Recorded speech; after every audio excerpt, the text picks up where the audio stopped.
Well, we're all gathered here. We're in the living room of my home in the third day of an intensive week.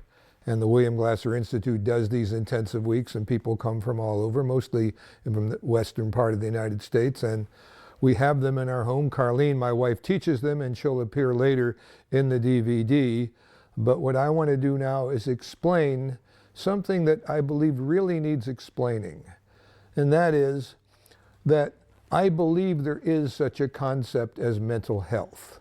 There's mental health organizations scattered all over the world, but everyone I've become acquainted with actually deals with what is called mental illness, the diagnoses in the DSM-4. And almost always these mental health organizations suggest strongly that the people who are diagnosed as mentally ill have take some kind of prescribed drug like Prozac or Zoloft or drugs like that for whatever their diagnosis is. Well, I've been in this business a long time, and I've learned through the years, and I'm not really a member of the psychiatric establishment, even though I'm a board-certified psychiatrist. I'm kind of a maverick, somewhat off the norm for the establishment.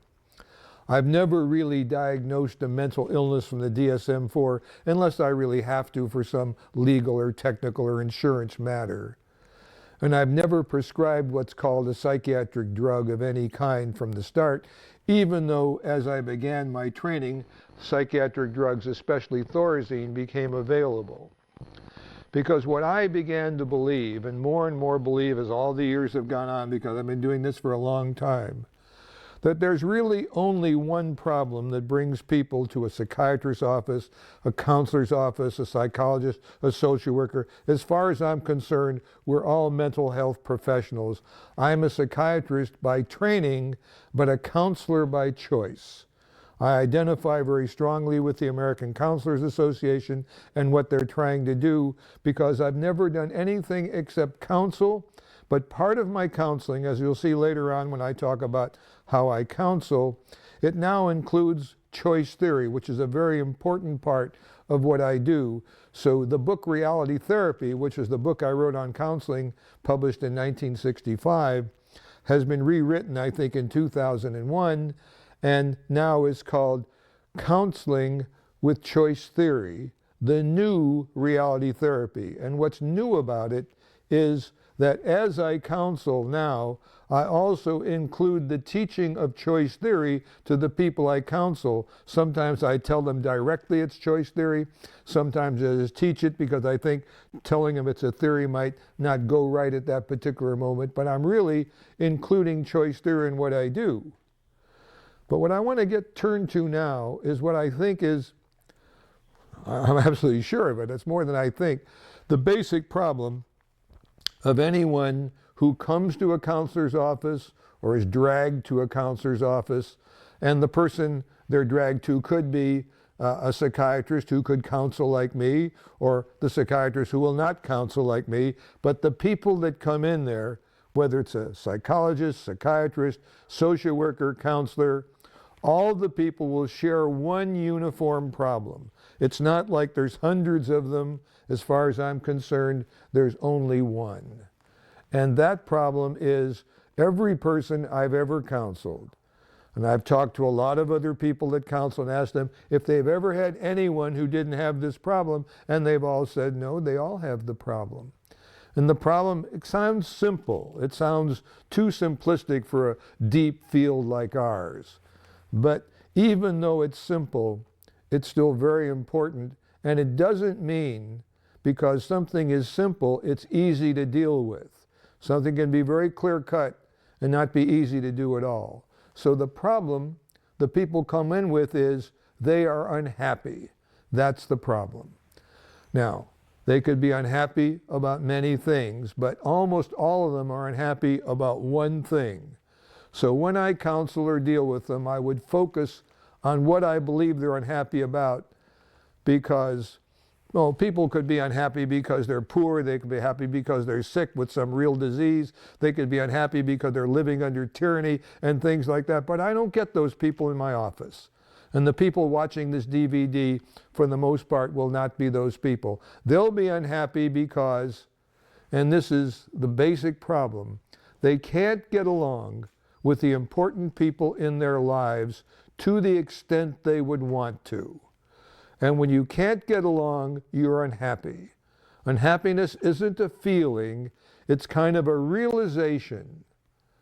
And we do this all the time. We evaluate our lives. We don't think about it, but as we go through life, we're continually evaluating our life, and we're evaluating it for, are we happy or are we unhappy? And I think we can do it extremely accurately. When you're unhappy, you know about it. But sometimes you don't know exactly why. But what I'm saying is, if you look into it, or if you come to a counselor like me and we go into it immediately, because there's no sense waiting, that's the problem, let's get to going on it, then you'll be unhappy, like I said, because you can't get along with an important person in your life. The most common relationship, because what is it? Your relationship with someone that you want to relate well with is not going nearly as well as you would like. It may not be going as well as they would like either, if it's just the two of you. And the most common human relationship, which starts out really very, very well, people ordinarily very well. When they fall in love and they get married, I've often said the day you get married may be the happiest day of your whole life, the day you get married. But it doesn't last. It seems to disappear, and I'll go into why it disappears. And happy often moves into unhappiness, and it moves into a lot of argument and fighting and accusing and threatening and things like that. And sometimes, well, not sometimes, probably at least half the time, people who are married end up getting divorced. But that doesn't mean that the people who don't get divorced are happy. It just means they haven't taken that final step. They hang together for money reasons, can't afford it. They have children, they hang together for children. They're in business together. I mean, they stay together for a lot of reasons which have nothing to do with happiness, but are for them very important reasons. And this is a problem, and I think this is the main problem of the world. So what I say is, these people, really none of them, they all have unhappy or unsatisfying relationships, but they're not mentally ill. Mentally ill, they have nothing. Mental illness means they have something wrong with their brain. There's pathology going on in their brain of some kind. And there are people who have pathology in their brain, and they're treated by neurologists. But they're confusing the way they're labeled in the DSM-4, because the DSM-4 will have as a major diagnostic category, they'll call it depression, as I'll explain later. I call it depressing, but it's the same thing. The DSM-4 will also have in it Parkinson's disease. Now, Parkinson's disease is a disease. There's something wrong with their brain. Little spots in their brain called the substantia nigra are not working anymore and providing the dopamine type concepts they need to be a healthy person. Certainly a physically healthy person, you need this, and they don't have it. So, but the DSM-4 kind of sends out a message, which is a terribly wrong message, a message that's terribly destructive to our mental health. It's the big book now. It used to be the 1, it grew to the 2, it grew to the 3. Now it's the 4, and there'll be soon the 5. When it gets to be the 5, we're all going to be in it, because they're now talking about creating another mental disorder, another pathology in your brain, which the book strongly implies. It doesn't state it as clearly as I'm saying, but it strongly implies, and the psychiatrists who use the book to diagnose people will tell the person or their family that there's something wrong with the brain, something genetically wrong, physically wrong, chemically wrong, something wrong with the brain. And that's why they're having the symptoms that they come to complain about. But my experience has been, and I write many books on this now, my latest book here on the easel is called Warning, Psychiatry Can Be Hazardous to Your Mental Health. And if it can be hazardous to your mental health, that means there is such a thing as mental health. And in this book, on page 22, I'd like to read what I say mental health is. And I'll just get to it here in a moment. On page 22, I say, you are mentally healthy if you enjoy being with most of the people you know, especially with the important people in your life, such as family and friends. Generally, you like people and are more than willing to help an unhappy family member, friend, or colleague to feel better. Lead a mostly tension-free life. You laugh a lot. Rarely suffer from the aches and pains that so many people accept as an unavoidable part of living. You enjoy life and have no trouble accepting that other people are different from you. That may be the most important sentence in that paragraph. Accepting that other people can be different from you and still be mentally healthy, relatively caring, kind people, but different from you. The last thing that comes to your mind is to criticize or try to change anyone.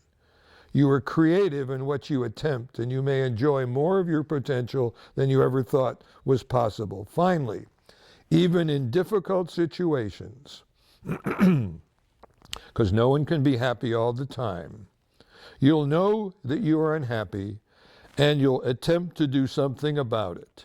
And much of what I'll talk about today is what you can attempt to do about it with help or even on your own when you're unhappy.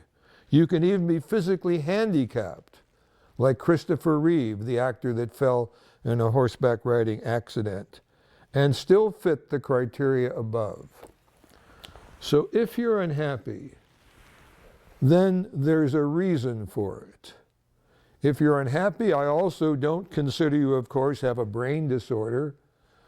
I don't consider any of that thing. A normal or healthy brain, such as John Forbes Nash had. Everybody knows about him, so I can use him as an example. He was a man back in 1959 that literally, and I like the term, had a nervous breakdown. He went crazy, or whatever you want to call it. He began hearing voices. He possibly began seeing things that weren't there. He began to believe in things that were obviously not true. And he talked to people about these. And gradually ended up under the care of a psychiatrist, and they gave him insulin shock treatments, quite a few of them, which are really quite dangerous treatments, but it didn't kill him. After that, he kind of hung around in the Princeton math department because he was a great mathematician. He hung around for about 30-some years, until someone recognized him for the genius that he had, a very creative person. Certainly his creativity helped him to come up with the various symptoms, the hallucinations and the delusions, then the belief systems that he was involved with. He thought he was the emperor of Antarctica for a number of years. And I heard him talk on 60 Minutes. He said he enjoyed being the emperor of Antarctica. He knew what was going on. He said, I knew what was going on, but I enjoyed, in a sense, his craziness. But then they recognized at about age 21, he'd done some very important mathematical work. He didn't get the Field Prize, which was the main math prize then and I suppose now. And so he was tremendously unhappy about that. He didn't get along well with the important people in his life either. So failing to get recognition, failing to get along with the people surrounding him as well as he would like and certainly as they would like, he began to come up with these symptoms. These symptoms were caused by his unhappiness. There was nothing wrong with his brain. When the Nobel Prize Committee person that interviewed him said, well, if we give you this Nobel Prize, you'll be in front of 1,000 people at the Swedish Academy. Can we trust you to be kind of sane? That's what the man said. It was in the movie. He said, no problem, don't worry about it, I'll be fine. And since that moment, he's been sane. If he had any kind of pathology in his brain, which the psychiatric establishment now says he must have to carry the diagnosis of schizophrenia, he wouldn't have been able to choose sanity as he did. And he's obviously very sane. He talks about his insanity, lectures on the fact that he's now become sane and things like that. It was 1994, at least 8 years since he returned to sanity. His wife remarried him, even though in the movie implied they were always married. She divorced him early and remarried him. So he's a classic example of someone who was not mentally ill, not mentally disordered, no pathology in his brain. But he was unhappy, and he went the route the very creative route, like bipolar people do, and people who are manic do, and some of the people with panic disorder, some of the people with obsessive compulsive. All of these are the diagnoses of people who are called mentally ill, but are not mentally ill. There's nothing wrong with their brains. What's wrong is they're unhappy, and there's an almost huge variety of ways you can express your unhappiness. Some of the most, probably the more common ways that really may not even be in the DSM-4 is to have pain, just chronic pain. There's a diagnosis called fibromyalgia with people with this terrible pain in their muscles and fatigue, and these are unhappy people. All the other people are unhappy people. So all the people who get divorced and are living in marriages that are unhappy, the children who don't get along in school and are sometimes wrongly diagnosed as having a mental disorder in their brain, which they call some kind of a brain damage, they call ADD or ADHD or ODD. There's a whole bunch of those. There's nothing wrong with these children's brains. They're unhappy in school. If you go to a school with a lot of teachers in it, and ask the principal, well, are these children with this diagnosis, do they not get along at school at all? Aren't there teachers who teach these children in your school that get along fine with them? They pay attention in those classes. And the principal will say, yes, we have teachers like that, absolutely.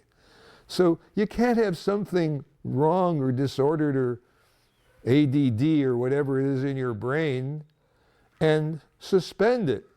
When you play Nintendo, or you're in other teachers' classes, or when you work on a computer, or when you're doing something you really enjoy. The fact is that there's a lot of children who don't enjoy school. And later in this tape, I'll talk about why they don't enjoy school, and how you can run a school where children enjoy it, where there is no ADHD, where the children all do well on the so-called achievement test that the state's given, things like that. All of this is possible. But first we have to understand what's really wrong in the world. Because there is something wrong, drastically wrong, probably been wrong for thousands of years. And what it is, and I've given it a name, it's a psychology. A psychology is how we approach other people. Like if I'm a car salesman, I have a sales psychology. If I'm a politician, I have a political psychology. It's how we approach other people. And so this is a world psychology. Everyone in the world uses it. They don't use it all the time, but almost everyone in the world uses this psychology when they can't get along with another person to the extent they want to. If you're having difficulty with another person, you start using this psychology. You've learned it from your grandparents. You've learned it from your parents. You've learned it from your older brothers and sisters. You've learned it from the school teachers you've had. Most of them, almost all school teachers, use this psychology. And if you've gone to work, you'll find in most places of employment, this is the psychology that people manage by. And I've given the psychology a name, this very, very common the psychology is so common, it's actually become common sense. It's like, of course that's how I would do it. I mean, if you go to a school and ask a teacher, do you have a real difficult kid? Yes, we do. I can't deal with this kid. Really doesn't pay attention, doesn't do the work, disrupts the class.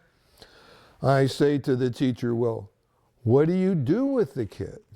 She says, I don't know what to do. Well, what would you most like to do and try to do? Well, I punish him. I mean, he's disruptive. There has to be consequences for his behavior.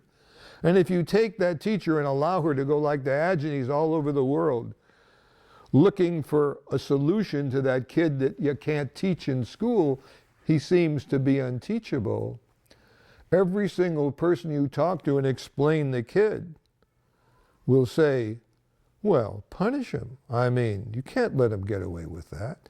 You have to punish him. So the world psychology is definitely a punishing psychology. And I've given it a name. It's called external control psychology. It's the psychology that I would say almost all the people in the world, except a few people, who've learned not to use it, these people may treat you differently. And if you teach this psychology what it is and tell people, when I teach, I say, I can offer you a different psychology, a different way to deal with people that you're having difficulty getting along with. You can use it in your marriage.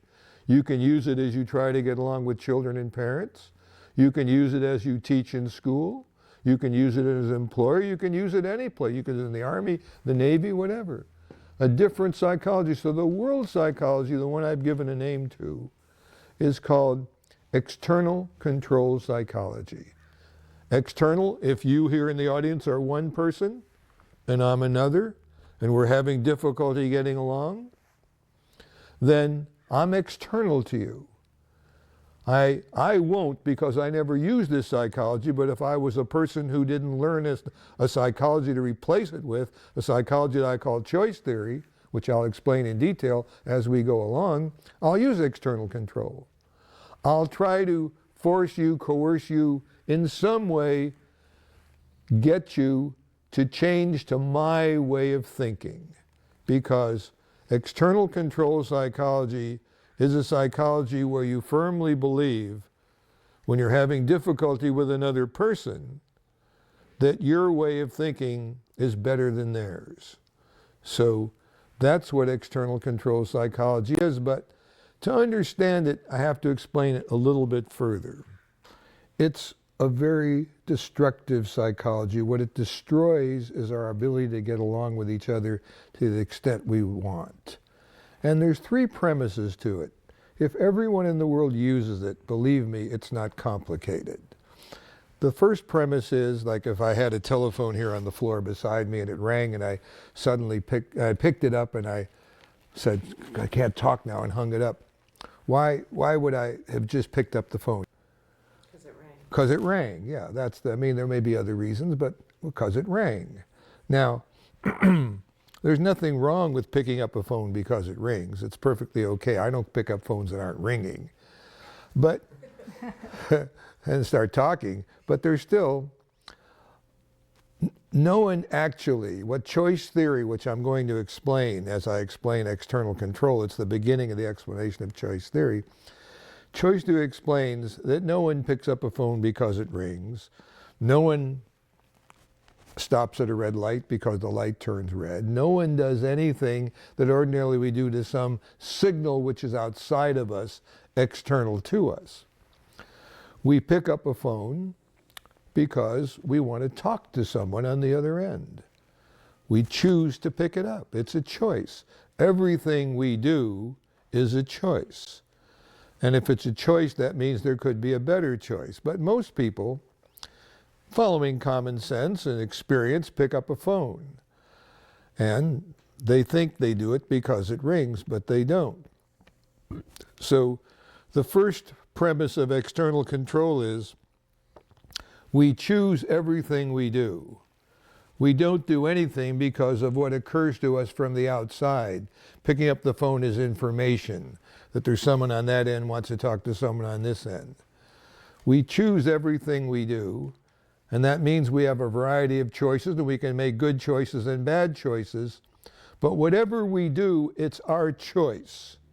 So choice theory says it's our choice. Now, it's hard to believe for many people that you don't pick the phone up because it rings. But in my own family, I'll just explain to you, I have someone somewhat peculiar in my own family, always a little different from most people, my daughter. And years ago, when she was in her 20s, maybe early 20s, she was married. And I came home and her mother was concerned and said, I've been calling Alice, that's her name, on the phone all the time, all day long. She doesn't answer, and I'm certain she's home. I'm worried about her. So I said, well, if you're worried, why don't we drive over and see? But I'll tell you, she's going to be there. She'll be sitting in her big chair, reading a book. It's early evening, because that's what she always does since she's a little girl. So we got over there, and she's sitting in the big chair. And her mother says, Alice, I've been calling you all day long on the phone. I mean, how come you don't answer? And Alice says, Mom, the phone's been ringing and ringing all day long. And her mother said again, well, how come you don't answer? And she says, Mom, I no longer do phone. And she didn't, and doesn't, and still most times does not answer the phone. So she receives the information, but she deals with it differently. So choice theory is all about how, when you receive information, you can use that information, but the actual behavior you choose comes from you. The information doesn't make you behave. So the second premise of choice theory is, I can make you do something you don't want to do. And you may be practicing the same thing.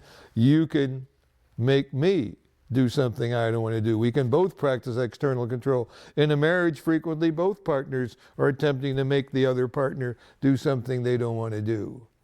So that's a premise. That's the premise that runs the world. Read the newspaper. The front page of the paper is filled with people trying to make people do something they don't want to do.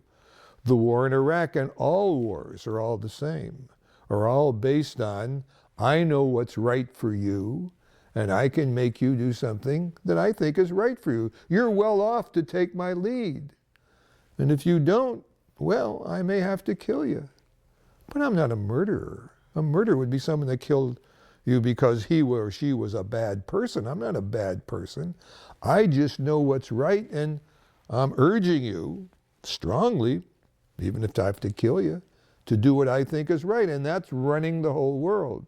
Runs the terrorism, runs the wars in the world, runs the battered wives shelter, runs our institutions, runs our schools, runs our prisons, runs our families, runs our businesses. The whole world is running on, I can make you do something you may not want or you don't want to do. So the third premise is even worse. The third premise says, well, it goes this way. Early in life, most of us kind of figure out how to get along with people. If we behave ourselves, we're courteous, we're kind. Even when we're little, we get along better that way, and we feel pretty good about it. We should never stop that. But later in life, and this is what messes up the whole world, and leads to all this use of external control, and there's a reason for that too, which I'll explain. We begin to get the idea, I know what's right for me, but you know what? I think I know what's right for everybody. And as soon as you know what's right for even one other person, you sow the seeds of destruction to your relationship with that person. We can't afford to do that. So choice theory is a theory to replace external control psychology. Okay, well, to summarize external control, we don't know what's right for other people as much as we think we do. The only person we know what's right for is for ourselves. If we practice choice theory, then we get along better with people because we make an effort to deal with them very differently than you deal with people with external control. So, very simply, you avoid using what I call the 7 deadly habits. The 7 deadly habits of external control. And these habits, there's probably more than 7, but if you can get rid of these 7, you're on your way to a happier marriage, getting along better with your children, more successful school teaching, more successful managing people. These are the habits, the specific habits that destroy relationships. And as much as we possibly can do, we should get rid of them. Now people say, well, it's so hard, but let me mention what the habits are. Now you can write them down if you want to, but they're in the books I write. And they're kind of something you've been using since you're very small. And you learn to use the habits from your grandparents, your parents, your school teachers. The first and deadliest of all the habits is that's criticizing. If you can get along the rest of your life without criticizing anyone, you're going to be a much happier person than if you criticize. Criticizing is the #1 destroyer of marriages. When they start criticizing each other, The marriage is coming. They may still live together, but they won't live happily together. After criticizing comes blaming. We tend to blame. When something goes wrong, goodness knows it's not our fault. So if it's not our fault, it must be someone else's. Politicians are extremely good at blaming. They practice it to a fine art. When you blame people, it still doesn't solve the problem. In fact, makes the problem harder to solve because you're harming the relationship between yourself and the person. After blaming, I put complaining. Now, complaining, if you're hooked up with a complainer, if the complainer isn't complaining about you, you're still going to have a very, very long and unhappy relationship if you're hooked up with a chronic complainer. It gets to be the point where you say, okay, the world's not perfect, so let's live with it. I mean, we can't, complaining certainly isn't going to change it. Now, after complaining comes nagging. So nagging, it just sounds like it is, nagging. I'll tell you something about nagging. If you've told someone 4 times to do something and the person doesn't do it, take my word for it, that person has heard you. Another 40 times is not usually going to get it done. In fact, many people, if they're nagged, deal with it by saying, even if it's good for me, I won't do it. I mean, they just don't like to be controlled. These are all the controlling habits. They're very clear-cut. After nagging comes threatening. The school teacher used to go that when we were little kids. People don't like to be threatened. Destroys the relationship. After threatening comes punishing. Punishing is terrible if it's a harsh punishment, obviously. If it's a slight punishment, a little slap on the wrist, it's not so bad because punishing, unlike the other 6, it comes to an end. The others go on forever and ever and ever, and you see the relationships begin to fall apart as they go on. The last one, Alfie Kohn wrote a book about it, he called the book Punished by Rewards. If you reward a person to control them, which is the whole purpose of many rewards, not all rewards, if you just reward a person because you like them and they did a good job, that's fine. But if you're rewarding him to get that person to change his behavior to the behavior you want, then that's harmful to the relationship. People like the reward or the bribe, but they don't like the rewarder. So when I say these in a lecture to people, and they recognize them, I can see sometimes they go, like that when I mention one of the habits and things like that. So they come up to me afterwards. I'm selling books someplace in the lecture hall there, like at the ACA, I have my little booth. And people come up to me and they say, Dr. Glasser, all I use are the habits. I mean, I use them all the time. And I say, well, does that lead to a happy, successful life? No, it's terrible. Well, then why don't you do what I suggested? Give them up. Oh, I can't do that. And I say, well, then, if you can't, you can't, but you're just sowing the seeds of your own misery. Why? Think about it. Well, what would I do instead? Well, then we have the helping habits, the getting along together habits. You replace them with those. There's quite a few of those. There's listening and supporting and encouraging and respecting and negotiating. There's 7 of those. There's probably many more of those too. But those are the habits that bring us together. But people still shake their head and they say, but it's so hard, it's so hard. Why is it hard? It's hard because external control is so deeply embedded in all living human beings in the world. It's become common sense. Like giving up common sense is real hard.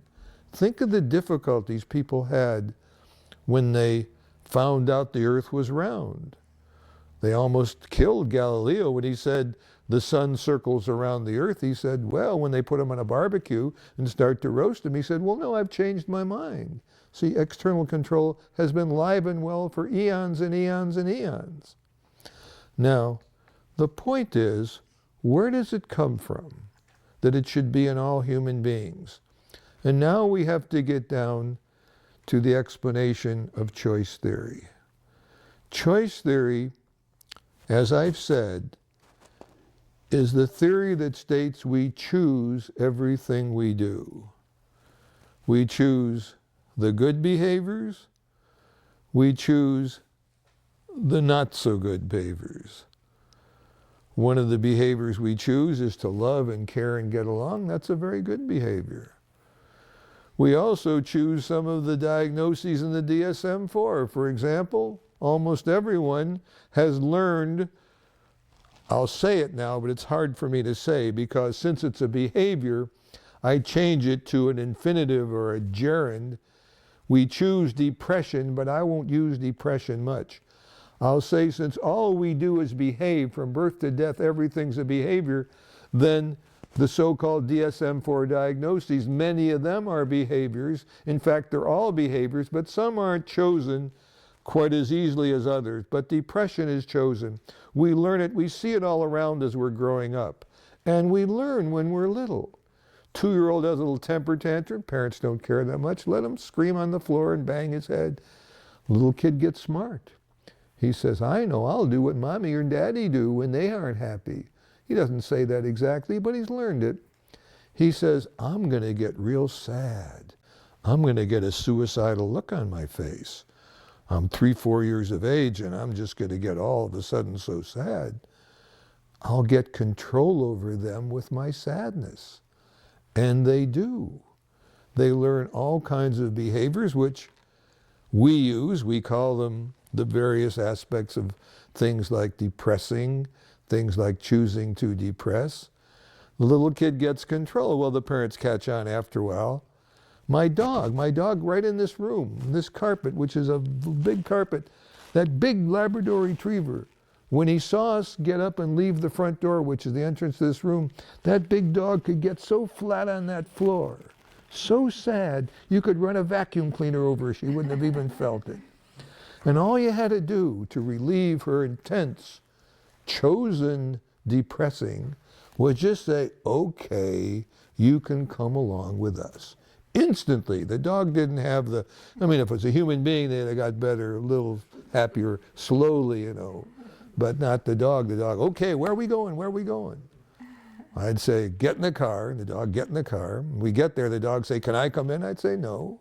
We never promised that. You're going to have to sit in the car. The dog would still say, okay, the car's fine. I just don't want to be home alone. That's okay. And so she'd wait for us patiently in the car. So you see, the dog learned that. If a dog can learn it, people can learn it. We all learn how to depress. We're good at it. Without depressing, we really wouldn't get along together nearly as well as we do. It's a lot better than doing other things when we can't get along, because depressing, and I'll explain this more later, it restrains our anger and allows us to kind of deal with an uncomfortable situation that we really don't want to deal with. But if we got angry, we would make it a lot worse than we do. So this is the beginning of choice theory, understanding that we can control our own behavior. And our own behavior can be changed to choice theory behavior. Now, choice theory behavior is the behavior that helps us get along with people. But where does the external control come from? Because the seeds of external control are inside of our own brain. I believe that we're not born a blank slate. We're not born like Pavlov and John J.B. Robbins and B.F. Skinner kind of implied. Pavlov was the first. He won the Nobel Prize. It was easier to win in those days. He won it for dealing with dogs. Pavlov fed dogs. The dogs were hungry and they ate. And after a while, when he fed them, he started to ring a bell. And the dogs heard the bell. They didn't stop him from eating, and it was okay. The bell was fine. And then Pavlov did something that got him the Nobel Prize. He rang the bell, and he didn't feed the dogs. And the dogs, they were union dogs. They started to salivate. All dogs salivate when they think it's no miracle that the bell didn't make the dogs salivate any more than it makes you. answer the phone. You answer the phone because you want to talk to people on the other end. The dog salivates because he expects you're going to bring him food and he's getting ready for it. It helps him to gobble that food down quick if he has a lot of saliva. So the dog didn't salivate because the bell rang any more than we do anything because of someone else. But as I say, Pavlov was a smart Russian, for example. Suppose he'd chosen cats instead of dogs. He'd be waiting for the first cat to salivate, because cats don't salivate. A union cat, and most cats are, they expect you to really, they don't expect that they'll do anything for you. A cat wants you to do for him. But even if the cat meows and meows for food and he's rubbing against you and you quick run and get the food and put it on the floor, will the cat rush and eat it like it? No way. The cat will walk away.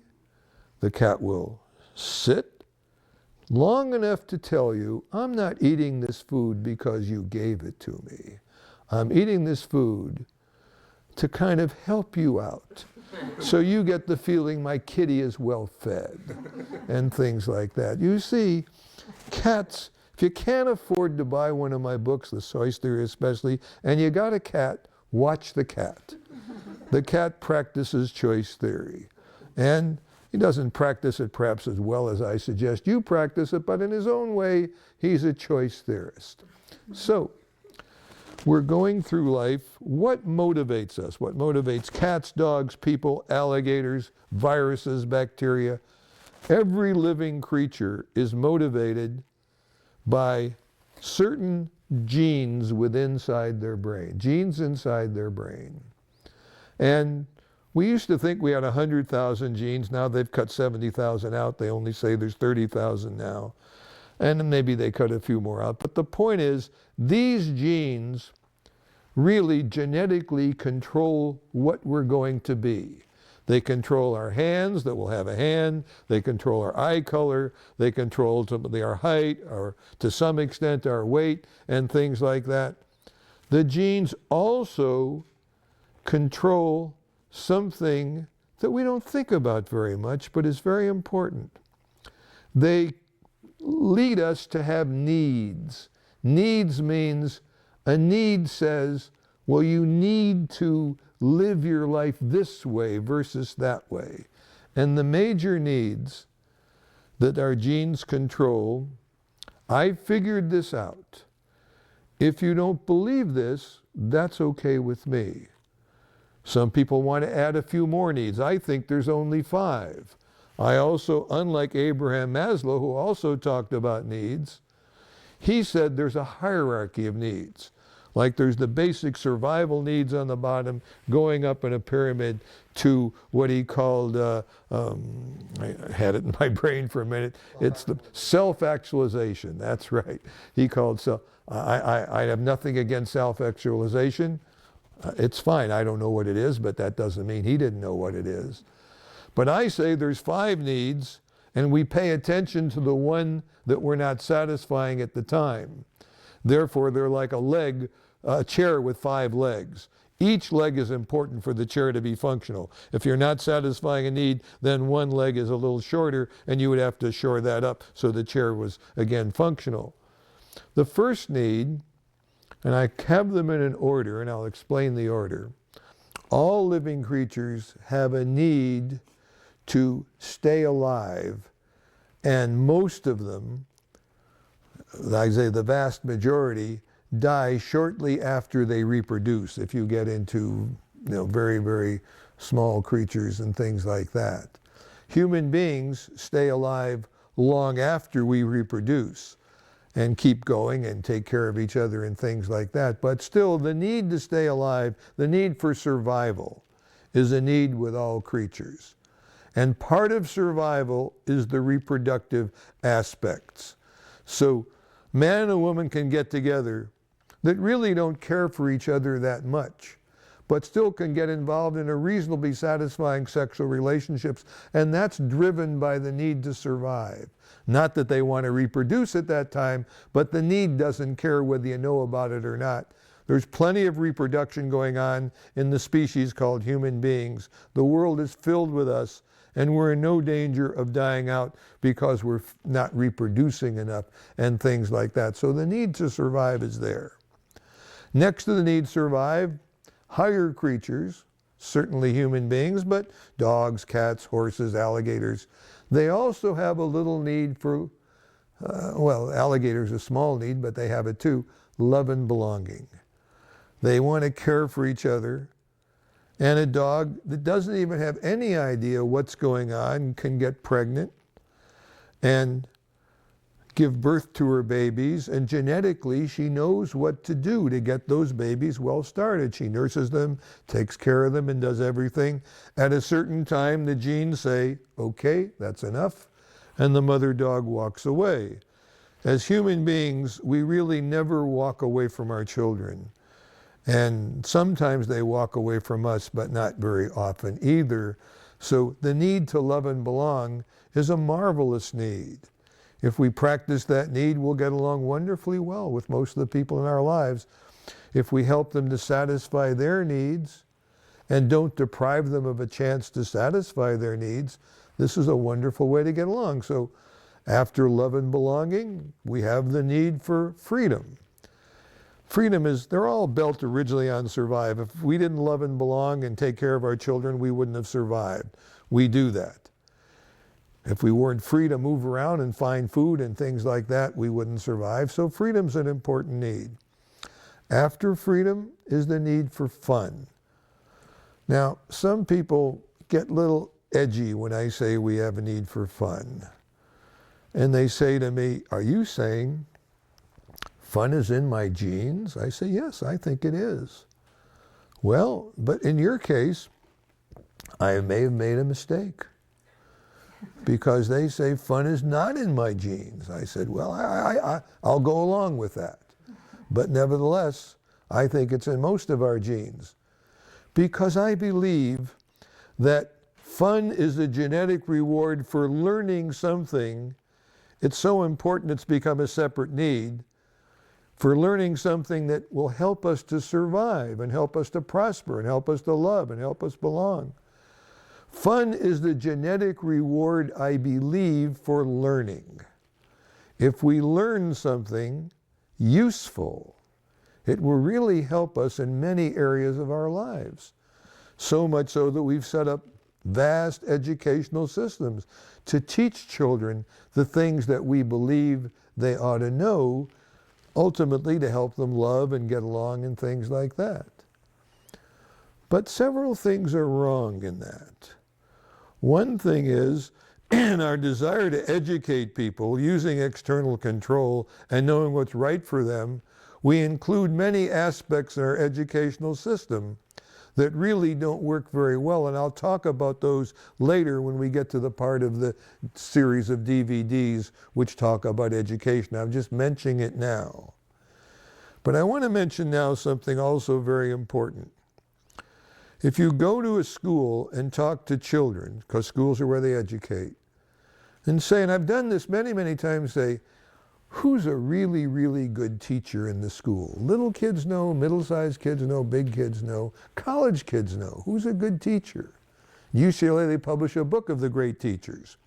And you can look in that book, and when you're selecting your classes, try and get in their classes. Now, if I ask them, well, what does a great teacher do? Like it's been learned so much, like they know their own name, they say this to me, well, Dr. Glasser, Mr. Green's a great teacher in our school. Well, what makes him a great teacher? And they say, he makes learning fun. He makes learning fun. And so is Mrs. Jones. She makes learning fun. You see, to a child, that's a great teacher. But if you think about it, to an adult, that's a great teacher too. Because what that great teacher is doing, that you call fun, and you laugh at it. I mean, a comedian is a great teacher. Bill Cosby, when he does his dialogues, is teaching all the time, and you really hardly can stop laughing as he goes through Fat Albert and all the other kids that he talks about as he was growing up and things like that. Well, when we teach children something that's useful, they love it. They call it fun. They say, he's a hard teacher, but he also is a good teacher. And then he gets back, he makes learning fun. So keep that in mind, because many of us went to school, and I'll talk about this later in education, and we sat long hours in classes. In our school, I used to watch the clock go click, click, click, and it clicked every minute like that. It jumped, and at 3:14, click, 3:15, the bell rang. That was such a pleasant sound as I went through school, to hear that bell at 3:15. So there were lots of things in school that was boring, but I had some good schools and things like that, and most of us get enough. But as I'll explain, we could have much better schools if we would keep in mind that fun, when you satisfy it, is a genetic reward. So the principals that go through the halls of schools and hear a lot of laughter coming from classes, and those principals are around, they won't open the door and say, no, calm it down, calm it down.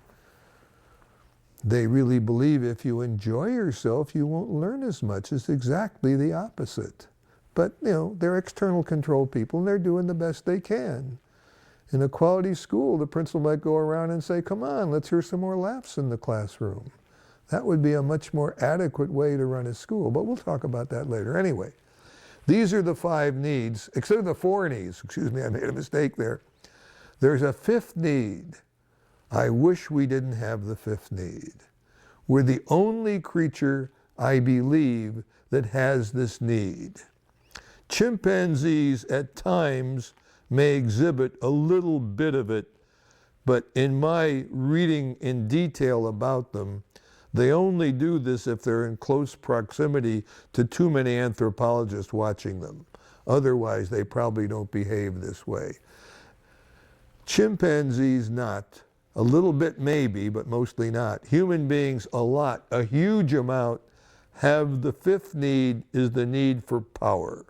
We are driven by power. And although I teach this to many people, some of the people I teach it to are too genteel to really appreciate how strong that need is, because a lot of people have really learned to keep the need for power in check and mostly make an effort to treat people well. But in the world, the need for power is almost out of control. All kinds of terrible, terrible things are going on. Whether they go on within a home where the people are fighting with each other, within a community where the community has all kinds of problems, whether between nations or going to war and things like that. The need for power is exerting ourselves. And as far as I'm concerned, the only way we can satisfy it and still get along with each other is to learn one of the caring behaviors. The need for power is the need that drives external control psychology. And what I'm suggesting strongly is, following choice theory, we replace the need for power with the good connecting habit, respecting each other. If we behave in ways that we gain the respect of people around us, we usually feel quite powerful. It's a very powerful thing. I talk to audiences a lot, and they kind of clap and respect me and talk to me later. I feel very, very powerful in that situation. I've been in good classes with many teachers whom I respected very much. So respecting is satisfying our need for power, and that's one of the most difficult things to do unless you really don't use external control.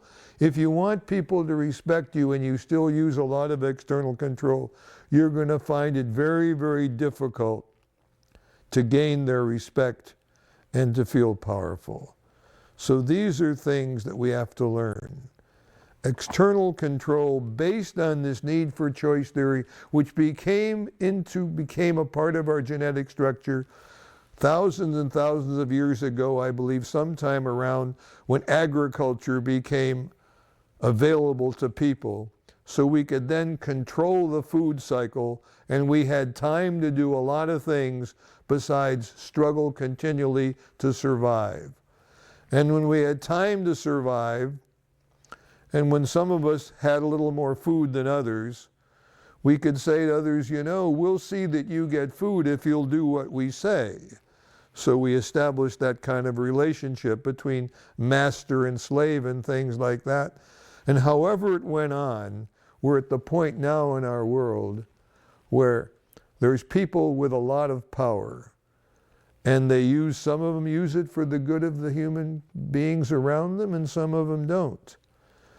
But if our world continues along the power line, because now we have the power to destroy all life on Earth very quickly with atomic weaponry and other things perhaps. So as far as I'm concerned, external control is a plague on humanity, and I offer, maybe people have other offers, and I would support every other offer that a person could come up with to replace external control. What I offer is choice theory. Replace the external control you may be using in your life with choice theory. Choice theory is the theory of getting along with each other. It's the theory of excluding external control and using caring, supporting, listening, negotiating, and respecting as the key in your life whenever you deal with people. I think use it with everybody, but certainly use it with the people that you want to get along with, and then you'll lead a relatively happy life.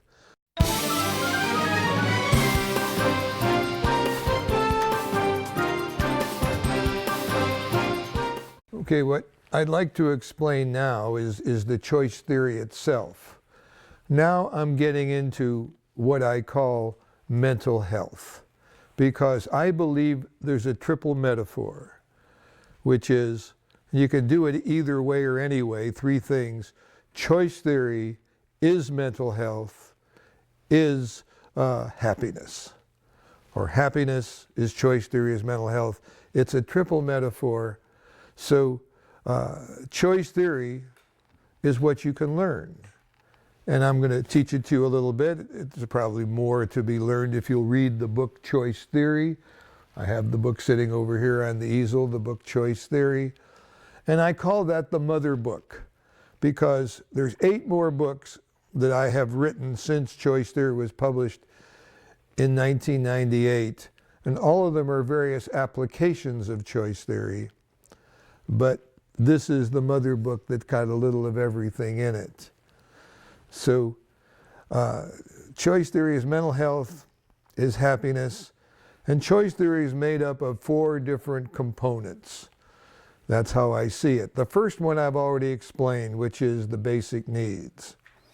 After the basic needs, I could explain behavior. Remember earlier I said all we do from birth until death is behave. But behavior, if it's everything, has to include more than you think about when you mention the word behavior. If you look up the word behavior in the dictionary, it'll say a usual way of acting, a usual way of conducting yourself. And that's a perfectly good common explanation, but it's inadequate. The choice theory explains behavior is made up of 4 separate but inseparable components.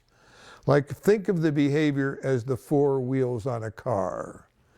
The engine of the car may be the basic needs which drives all of our behavior. And we have the front wheels of the car which steer the car. And those are the parts of our behavior we have control over. And those are our thinking and our acting, like this, thinking and acting. They always go together. But there's 2 other parts, the rear wheel of the car, and they don't steer the car, they specifically follow the front wheels. And the rear wheels of the car are how we feel. an extremely important component, but we have no direct control over how we feel. If I ask you as you're sitting here in this room to start shivering and shivering and shivering like you're freezing to death, you can't do it. It's not cold enough. Or start sweating, it's not yet hot enough in here. So, if I say feel ecstatic, well, you can't feel ecstatic. It's okay, it may not be a bad lecture, but there's nothing ecstatic here. Your feelings you have no control over. And also your physiology, your brain chemistry, and that kind of thing, how you digest your food, your breathing, your heart beating, that's your physiology. You have no direct control over it either. Some yogis have learned to control like their heart rate and things like that. I don't advise you to do it. You might over-control it someday and stop it. I'd leave nature evolving over millions of years alone. And just your physiology goes along with whatever you're choosing to do. So these are the 4 components. Now, we choose our acting and our thinking. Therefore, we're choosing our external control. There's nothing genetic about the psychology. All of our behavior is chosen. What's genetic is the power that may drive that behavior. Or we're maybe loving what drives that, or the need for love and belonging. We may be people that like a lot of freedom, like if 2 married people who like a lot of freedom meet, and they get along together, but they don't have to worry. The marriage isn't going to last very long because they'll move along. So freedom is not a very good, marriage has not got a lot of freedom in it. It's a tough deal for marriage. But if you have a lot of fun and you learn a lot, you can learn to deal with these things. So acting is our actions, thinking is our thoughts. And if we want to change our behavior, we change those. Now, if we have a lot of headaches and things like that, and I ask you, why do you have all these headaches? And you say, well, because I keep hitting my head all the time. I have a low ceiling in the room. I go through the door and it bangs my head. And I'd say, well, do you enjoy it? No, it's terrible. Well, what could you do? Well, I can't change the room. Well, I'll wear a little helmet, just put it on when you get in the house, so at least protect yourself a little bit. That's acting and thinking. So, but our feelings are important, because when I explained the needs, I probably left out, but it was obvious, I'll put it in, we're encouraged to satisfy a need because of how we feel. We know if we're lonely and we find a friend, we'll feel better. We know if we're hungry and we find food, we'll feel better. So our feelings give us instantaneous feedback as to how well we're doing as we attempt to satisfy our needs. If you get up in the morning and you say, I just feel terrible this morning. I'm just out of sorts. It's awful. Well, then you know that one or more of your needs is not being satisfied. Because when we satisfy a need, it feels better. Now, it could get a little complicated, which I could explain now, I suppose. We can also have behaviors that feel good, but don't satisfy one of our important needs. And those behaviors are addicting. And when I talk about the next part of your choice theory, the quality world, I'll mention that. But an addicting behavior can feel very good, and you can certainly want to repeat the addiction over and over again. But the addiction, as you stay addicted, it will separate you from people and make it more and more difficult to satisfy your need for love and belonging. So I call happiness feeling good with people. I call pleasure, just pleasure itself, the ability to feel good without people, and for the most part, that's getting involved in addicting drugs. So how we feel tells us accurately most of the time whether we're satisfying our needs or not, but it's not always accurate, because an alcoholic, for example, will say, really, all I want is alcohol. I don't care about anything else. I don't care if I never see a person again. I don't care if I go to work. If I can get alcohol, that would be all I need. A really dyed-in-the-wool alcoholic. So you can see how an addiction gets in the way of satisfying your needs. The physiology need, pretty much leave that alone. When they give you psychiatric drugs like Luvox and Zoloft and Paxil and all these fancy ones like Reciprocol and the old ones like Thorazine, all of those drugs change the physiology of your brain, just like alcohol changes the physiology of your brain. Heroin changes the physiology of your brain. Marijuana changes. There are legal and illegal drugs that change the physiology of the brain. But whatever their actions are, their actions have to do with how they change the physiology of your brain. So then when you take drugs, legal or illegal, you're involved with a chemical imbalance. You've changed the chemistry of your brain. And we haven't yet figured out a drug that actually leads us to happiness. There is no drug for happiness. A drug we take which gets rid of external control and leads us to get along well with the important people in our life, to use caring and respect and supporting and encouraging. There's no drug for that.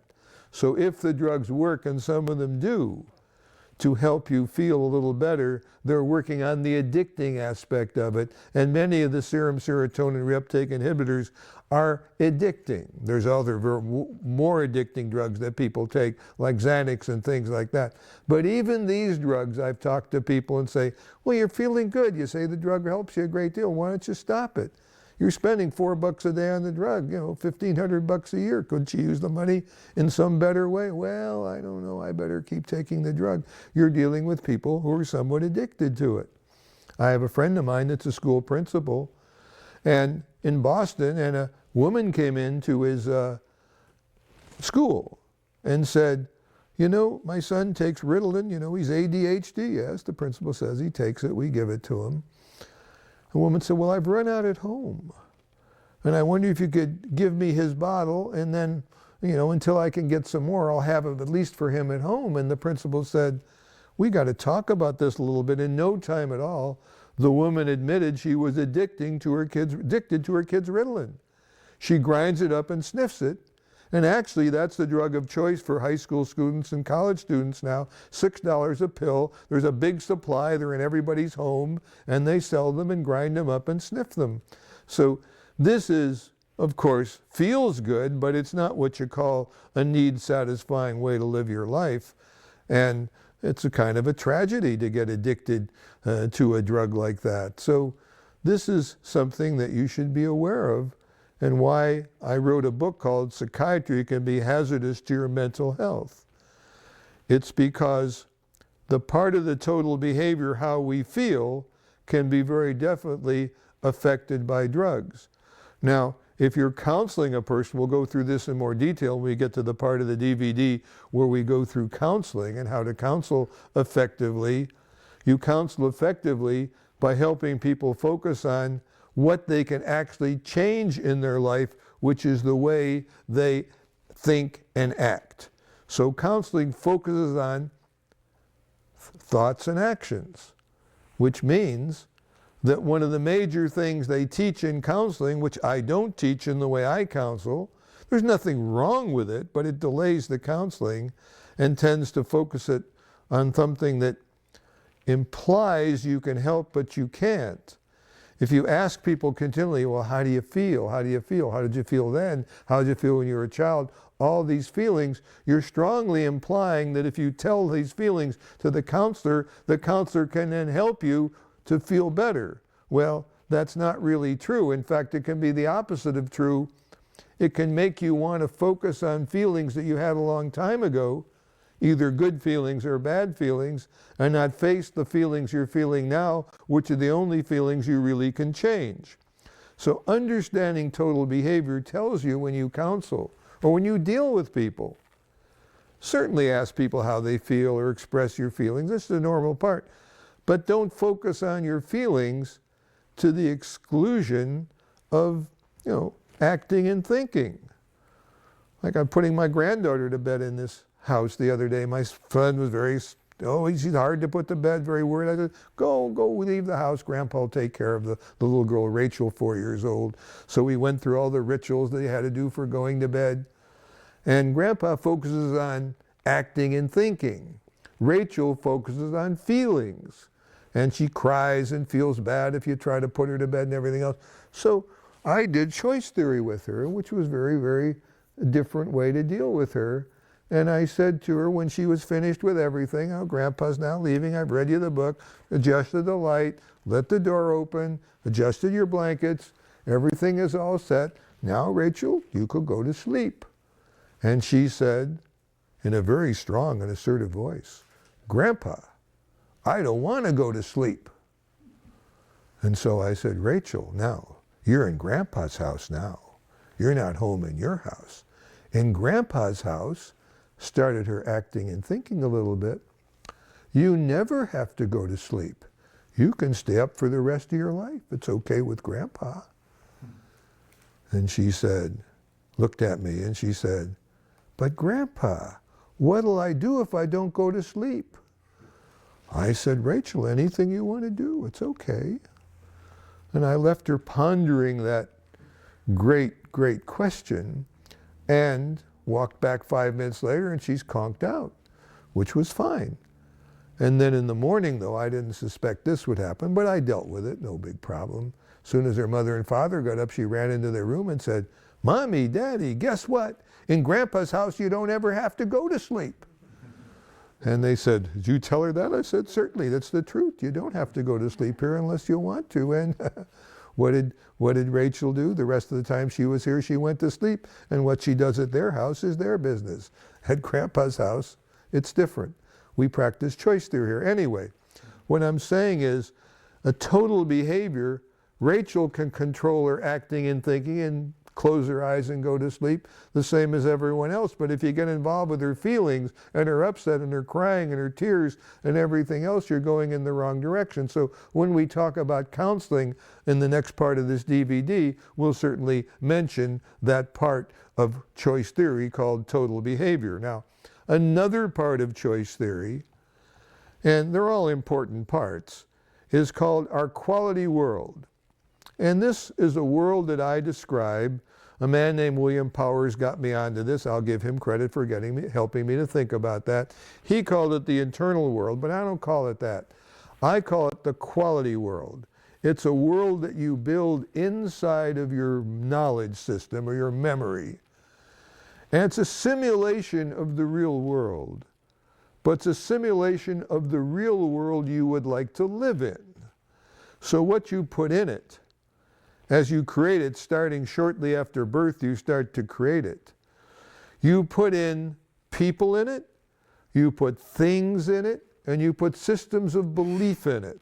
These are the three parts of your quality world. And you put in people with whom you've had very need-satisfying experiences. Your mother's probably the first person you put in your quality world, or whomever takes the place of the mother, and then your father, your grandparents, your relatives, and the people you work with, and your school teachers, and a whole variety of people are in your quality world. If you've had need-satisfying experiences with these people. One of the things you'll find if you go to a prison is they have very limited quality worlds. They mostly have things in their quality world like drugs and perhaps violence, but they don't have many people in their quality world. Unable to satisfy their needs, they were very unhappy, and they turned to the kind of situations, behaviors that got them into prison. So as much as possible, when we counsel people, we should kind of talk to them about their quality world. Find out a little bit what's in it and make suggestions about how, because the quality world is within your control totally. You choose the people, you choose the things, you choose the systems of belief. And if we have a pretty diverse quality world with people in it, things in it, systems of belief, choice theory is the major system belief in my quality world. I think about it all the time. I try to teach it. I'm trying, of course, to teach it here. The quality world, however, has a flaw in it, at least a flaw from a certain standpoint. The quality world has in it experiences that feel good. Those will be put into your quality world. So some experiences that feel good, I already have mentioned, are addicting experiences. So an alcoholic, if he has a quality world this size, alcohol will fill most of it. People are relatively unimportant. as compared to alcohol, they are. Things are relatively unimportant. I'll do whatever I can to get alcohol, steal or whatever. And the system of belief of an alcoholic is alcohol is good and everything else is not as good. A very strong system of belief. So the only way an alcoholic can get some help from whatever system used to help him, and I think AA is a marvelous system that helps alcoholics. When the alcoholic goes to AA and he experiences the human beings there who, like him, have been drinkers, but like him have turned to each other for support, for love, belonging, and care, and for actually doing worthwhile things with their lives by working through the 12-step program, then those people will begin to replace the alcohol in their quality world with the AA experience. And some people say they get tired of them going to so many meetings, and I just say to the people, would you rather the person, let's say you're married to an alcoholic person who goes to a lot of meetings, because if the person doesn't go, they're afraid they'll slip back into drinking. The drinking can be controlled. They call them recovering alcoholics. They don't call them recovered alcoholics. Because the possibility, they tell me the idea of taking a drink really never leaves their quality world. I've talked to a lot of them. I've gone to a few AA meetings and things like that. So in the quality world, if we can put in need-satisfying experiences, need close relationship with the important people in our lives, keep our wives and our husbands in our quality world, and treat them in ways that would keep them in our quality world through using the caring habits, supporting, encouraging, respecting, and things like that. And then prized possessions, certainly. Prized possessions. We all have. This house, this living room is a prized possession of mine, and things like that. That's good. As long as you don't deprive another person of having what they need, relatively so, as much as we don't do that, then prized possessions are a good thing in our culture. King Midas, remember, ran into trouble? King Midas didn't realize that his daughter was in his quality world, and his gold was in his quality world. And so when the spirit, whoever gave him the golden touch, and he touched his daughter and she turned to gold, see, that's a little kind of fable. That a golden daughter is not as good as a flesh and blood daughter. So as you live your lives, be very careful how you deal with the important people in your life, because you have need for love and belonging. They're important to you. So understanding the quality world, and understanding if you're a teacher and you can teach in a classroom, and you teach in a way that we'll talk about in the third DVD in this series, where you and the students make very, very close relationships with each other, which is the core of a quality school. If you can able to do that, then the students will put you in their quality world, you'll put the students in your quality world, and everything that concerns you as a school teacher will start to work. They'll start to learn, they'll be nice, they'll treat each other well, they'll do well on the tests, they'll enjoy school. In fact, the hallmark of a quality school is joy in the school. You can go to a lot of schools where there's not much joy in them right now, because the students don't have the teacher in their quality world, they don't have the schoolwork in their quality world. And without those two things in their quality world, they're not going to learn very much, because if it's in your quality world, that's specifically what motivates you to satisfy your needs. So the quality world is built out of the needs, and it becomes the specific antecedents for your behavior. I treat Carlene well because she's in my quality world. I wouldn't think of treating anyone in my quality world other than well. And that helps me in my relationships. And in terms of prized possessions, well, Carlene likes to have some possessions. She loves beautiful things, and I encourage her, to spend a reasonable amount of money for things of beauty, which she really does love.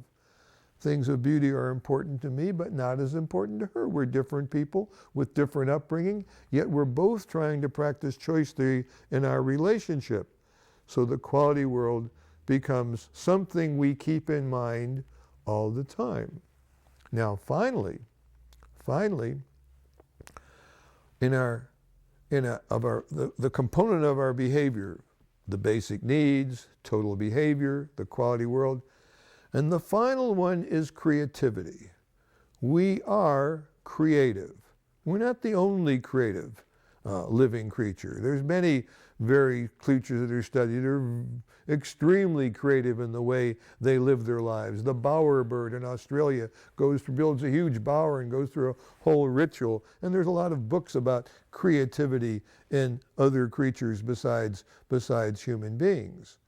But we are very, very creative. So when I start saying, and I say this as we go through the counseling segment, I'll say that we choose many of the behaviors that are listed accurately in DSM-4. The DSM-4 lists the symptoms and their behaviors accurately.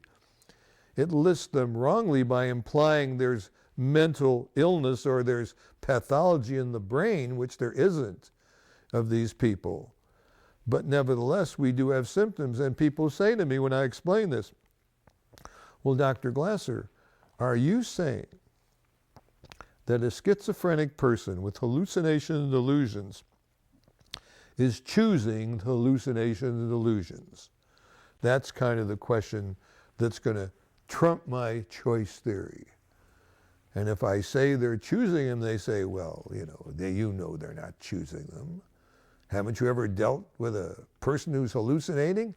He's hearing the voices right as you're talking with them, and I have, and they do. So where do the voices come from?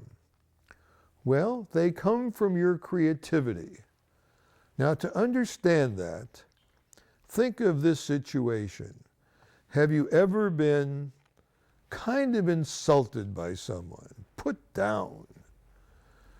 And, when we're put down, we search for a retort, but nothing came. The person who put you down left, and you just felt frustrated. He had no right to say that to me, etc., etc. And then, hours later, a perfect retort comes into your mind. I know my wife who passed away made a perfect retort. This is the most perfect retort I've ever heard, and I've never forgotten it. Our daughter, who's now grown up, 50 years old, and went through a period in her life. She was a physician, her husband was a physician, and physicians, they go through a period of profanity. It's kind of goes along with them. They use the F word a lot, and they were using it a lot and everything, and it was really bothering their mother. But, what could she do about it?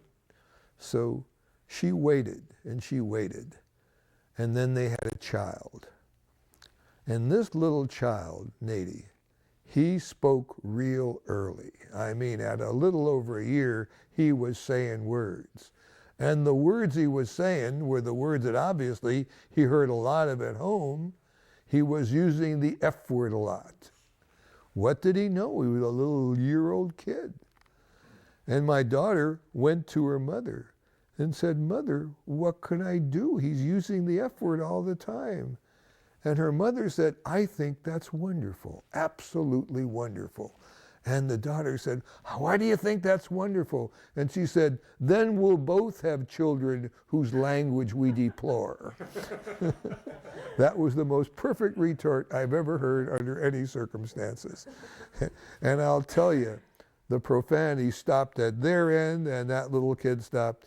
And even today, after that retort, you hear relatively little profanity in that house where it used to be around our table all the time when they came to eat, and their old grandmother. I'd say, well, if you don't respect us, don't you respect your grandmother? The grandmother was such a oh, it's all right, I love Alice anyway. So anyway, it's just, what we're dealing with here is creativity. And that was a very creative remark that my wife met. We'll both have children whose language we deplore. Well, what happened to John Nash? John Nash wasn't a person with good relationship. They showed that in the movie. If you read the book, it shows it even more. He really didn't get along. In fact, in many respects, he was a pretty nasty guy to some of the important people in his life. His own child, he has two children. One is schizophrenic like he was. The other one, I mean, he had a good teacher there for sure. Anyway, the other one, creative too, I'm sure, but the other one is not crazy, but won't have much to do with his father. They're barely on speaking terms. That child's John Steer. He goes after his mother's name. So anyway, when he didn't get the field prize, and he wasn't getting along that great with the people, and he felt ashamed that he didn't get it, he wanted it. And I don't know why he didn't get it. He probably deserved it. He got the Nobel Prize. That's even probably a greater prize than the Steer Prize. So his creativity took over. His creativity, he had delusions of grandeur. He was the emperor of Antarctica. He had a whole little continent all to himself as emperor. Nobody else wants it. And he did describe, once he stopped being crazy, he described how he did enjoy some of his hallucinations and how he still hears some voices, but now he recognizes that he's creating the voices in his brain. And no, like I had a person that I counseled, it's in my book, Counseling with Choice Theory, Rebecca, when I counseled her. And she was a neighborhood girl whom I knew from the time she was a small child here in this neighborhood. And then her mother called me when she was about 22 or 23 and said she's in the UCLA Neuropsychiatric Hospital. And her mother wanted me to go see her. Well, I didn't get along with them. None of the administration of the hospital ever liked me, so I couldn't see her as a psychiatrist, but I could see her as a visitor. So I saw her as a visitor, and she knew me, and we talked, and gradually I did my counseling with choice theory. I rebuilt the relationship with her and talked to her about her relationships with other people and various things. And about maybe I was seeing her a couple of times a week for a couple months, maybe 3 months, and she said this to me. She said, "Dr. Glasser, can you hear voices and not be crazy?" I said, "Absolutely. It's just part of your creativity, that's all. You're creating voices and you're hearing them.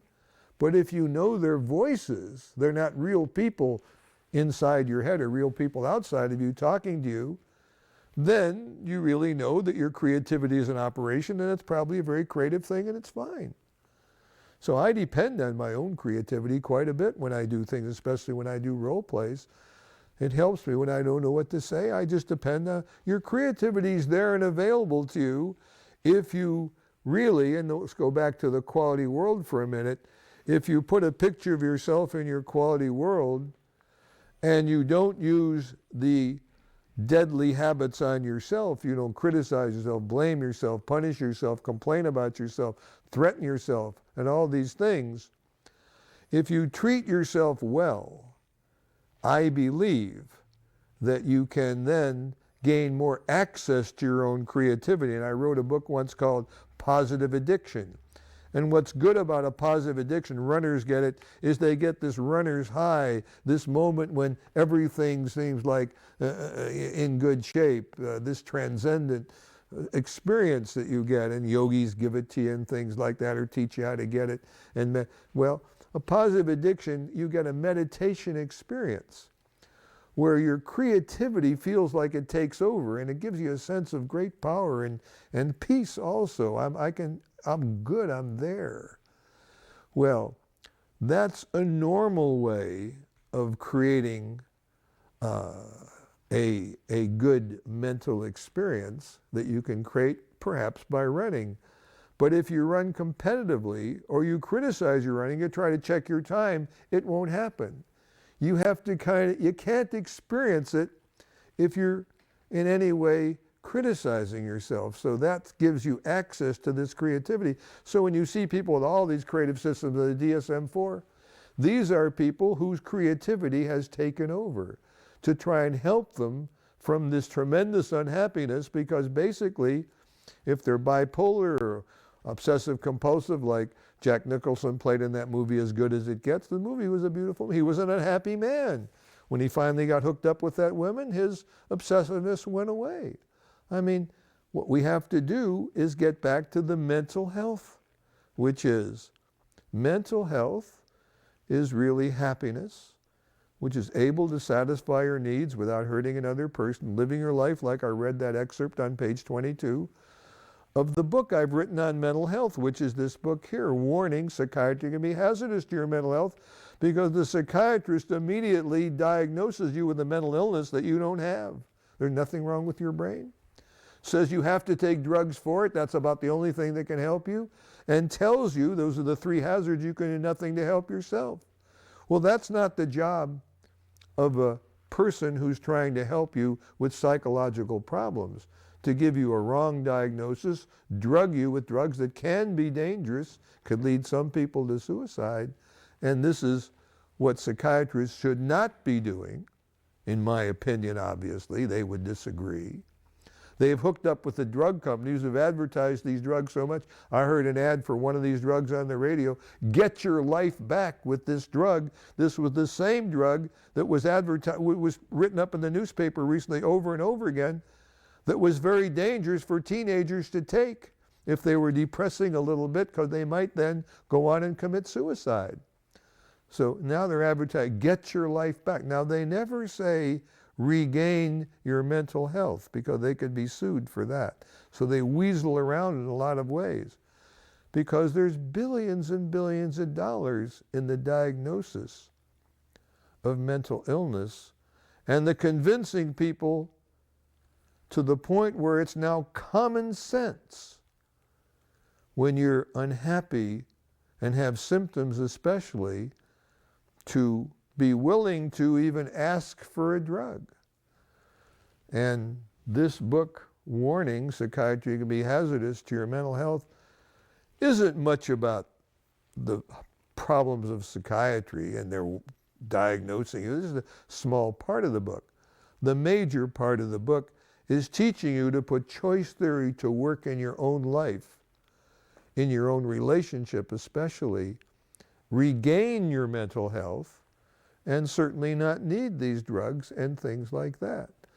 So when we are really, really unhappy and don't know what to do about it, then our creativity can get involved. I don't say it always does, but it can. And we can come up with the very 400 and some symptoms of these so-called non-existent mental illnesses that are written in. So the DSM-4 itself, by looking so official and by kind of implying that things like Parkinson's disease, where there is some damage in your brain, some pathology, and things like depression are really the same thing. And when you argue with the psychiatrist, there's a man named Fred Bauman Jr., who has a website, and it's in my book here, but if you look up Fred Bauman Jr. on the internet, you'll get a huge amount of references. And he's the leading exponent, more so than me, in going out in the world and saying there is no such thing as mental illness as described in the DSM-4. And he challenges any psychiatrist in the world to come up and show him that there's some pathology in the brain of anyone in the DSM-4 diagnosed with these disorders and illnesses. So far, no one can, but they still won't admit it. This gets back to something I mentioned a while ago called common sense. It's common sense, and has been for thousands of years, to think if a person acts oddly, hallucinates, deludes, and has funny motions, or walks funny down the street, 1 step forward, 2 steps backward, don't step on the cracks, runs the locks on the door like in As Good as It Gets, there's got to be something wrong with their brain, but no one can find anything. So what I have is a book here, which I want to show and put up right on the thing. This book is called Mad in America. It's written by Robert Whitaker, a Boston journalist who used to work for the Boston newspaper. He's made an exhaustive research. No one has done as much as he has to show you the collusion between psychiatrists and drug companies to propagate these drugs with all kinds of false propaganda, and shows how these drugs, under much more accurate and scientific research studies, do show up to be almost always potentially harmful or actually harmful. This is the book that backs up everything in this other book here, Psychiatry Can Be Hazardous to Your Mental Health. I urge people to read that book. There's a lot of others that are very good, like Peter Bregin's book, Toxic Psychiatry, which goes through it in great detail. There's a whole group of us, members of something called the ICSPP, International Consortium of Scientific Psychologists and Psychiatrists, but it would include counselors and social workers too, anybody that works in the field of mental health. And none of us believe, we're a small minority, but none of us believe in the administration of psychiatric drugs. That doesn't mean that the people in the ICSPP support choice theory. Some may not. And they may not at all agree with the metaphor, choice theory is happiness is mental health. But they certainly back up my belief that these drugs are harmful and we should stop using them. So that's the basics of what I started in with mental health, explaining external control, explaining the needs, the quality world, the total behavior, and the creativity. So we have a group of students here in the week, and I'd like to ask the students if they have any questions, and then I'll be really pleased to try to answer them. At what point does it become necessary to identify and deal with a bad quality world that a person is? Well, I mean, a bad or immoral quality world can happen. I mean, certainly mafia people that think killing people is okay, like the picture of the Goodfellas, they have murder for hire in their quality world. What the point is that most of the people have, rather than a bad quality world, an inadequate quality world, kind of a stunted quality world. So when you counsel people, one of the purposes of your counseling is to relate to them in a way, because they're unhappy and they lack the relationship they need. The counselor relates to them in a way that the client will put you into their quality world, and I'd say most of the time when I counsel people, I put them into mine. Most of the people I counseled were in many cases the kind of people I would like to associate with and everything, but the counseling they needed was to really focus on what they're doing and how they could satisfy their needs more. And these are things we'll demonstrate as we go through some role plays. But the quality world and the creativity and the basic needs can be all part of your counseling with choice theory, because that's what you're really trying to include.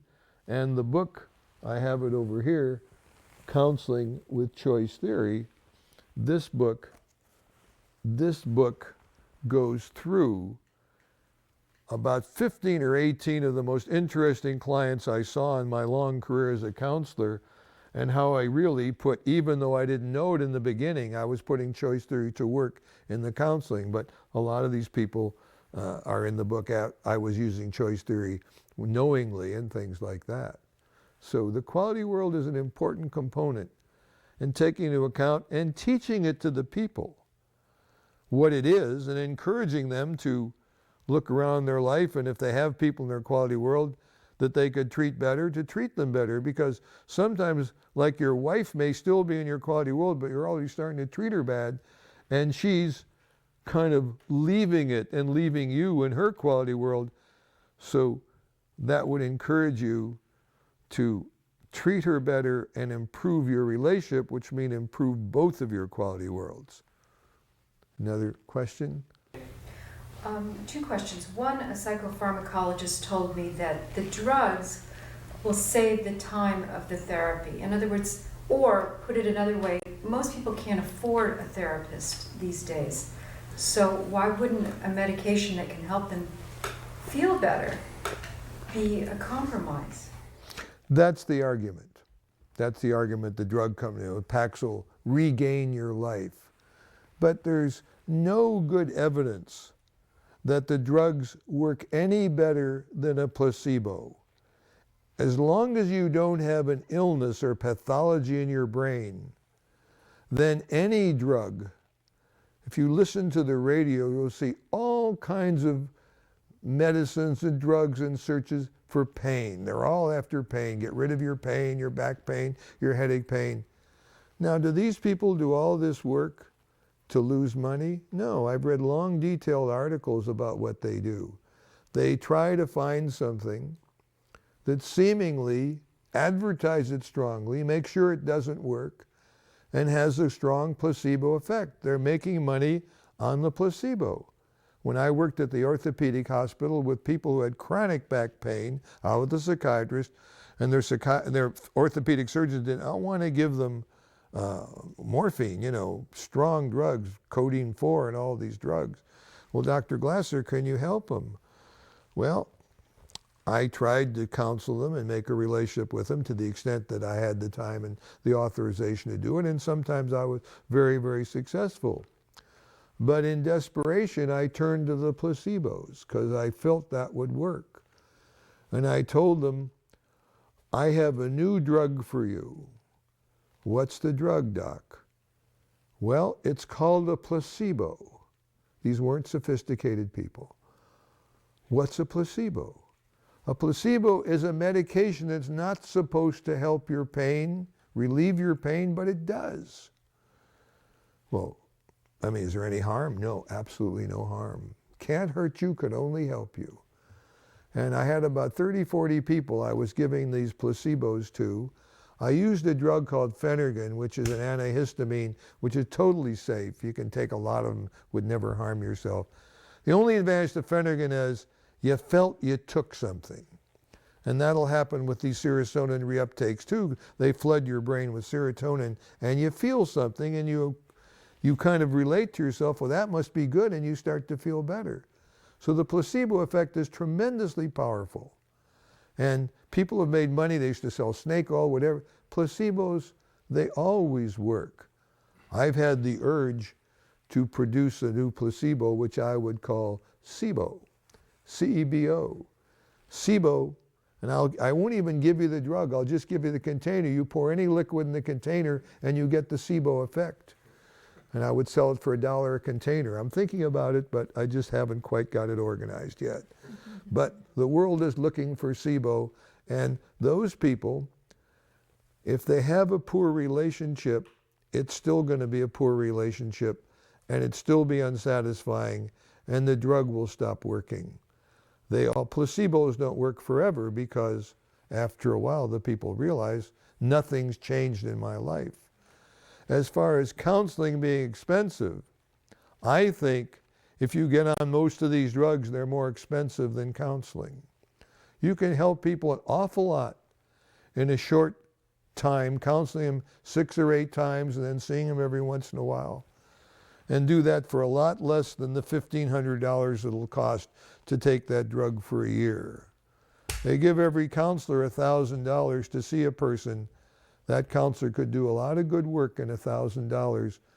Some of these people, if you go to people who get on these drugs, they have side effects.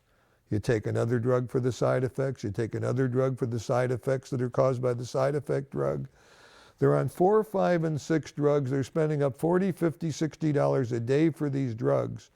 You can get an awful lot of counseling for $40, $50, $60 a day. But they've convinced the HMOs that the drugs are cheaper and the counseling's more expensive. I don't believe that at all. But, that's what I believe. I've never prescribed one and I never would. I have a follow-up. Yes. Do you have any clue why people pick one symptom, such as hallucinating, over depressing, over anxiety, or phobicking, or any of those? Well, I believe, like I said, with depressing, some of these symptoms you'll learn. You see they pay off for the people around you. They get them control. Everyone in their family has an old aunt or uncle that's a world-class depressor. And everyone in the family tiptoes around this person. Make sure uncle has the right chair. He doesn't like this at the table when you have him eat. And he controls everyone with his misery. If the Olympics had a medal for it, that uncle could go for the gold. But the thing is that this is not the thing that we should be doing. So what we need to do is face the fact that these people are unhappy and help them toward better mental health. If nothing else, you can sit down and read the book, Warning, with them and help them there. In the book, it explains how people can help themselves, but I firmly believe that counselors using the choice theory ideas can give people a lot of help. But I also believe that if they can't afford counseling, they can help themselves through this particular book, Warning, Psychiatry Can Be Hazardous to Your Mental Health. And I've got two questions, and both of them are related to guilt. Mm-hmm. Occasionally I'll get patients come in having physical manifestations as a result of guilt. How do you utilize choice theory to help them resolve that? Well, I do it two ways when I dealt with people with guilt. They'll usually tell you they feel very guilty about something, and then they may tell you what it is if you ask them and things like that. But sometimes if you ask them, well, what have you done wrong that you feel guilty about? I found they're not quick to tell you that. Often they'll say, well, I really haven't done anything wrong, but I just feel guilty. I feel guilty and I don't give my children more things, or my husband, or what. But the feeling is that they use the guilt also to try to get people to deal with them and try to say, you shouldn't feel guilty, you're a good person, and things like that. And I'm perfectly willing to say that, there's nothing wrong with that.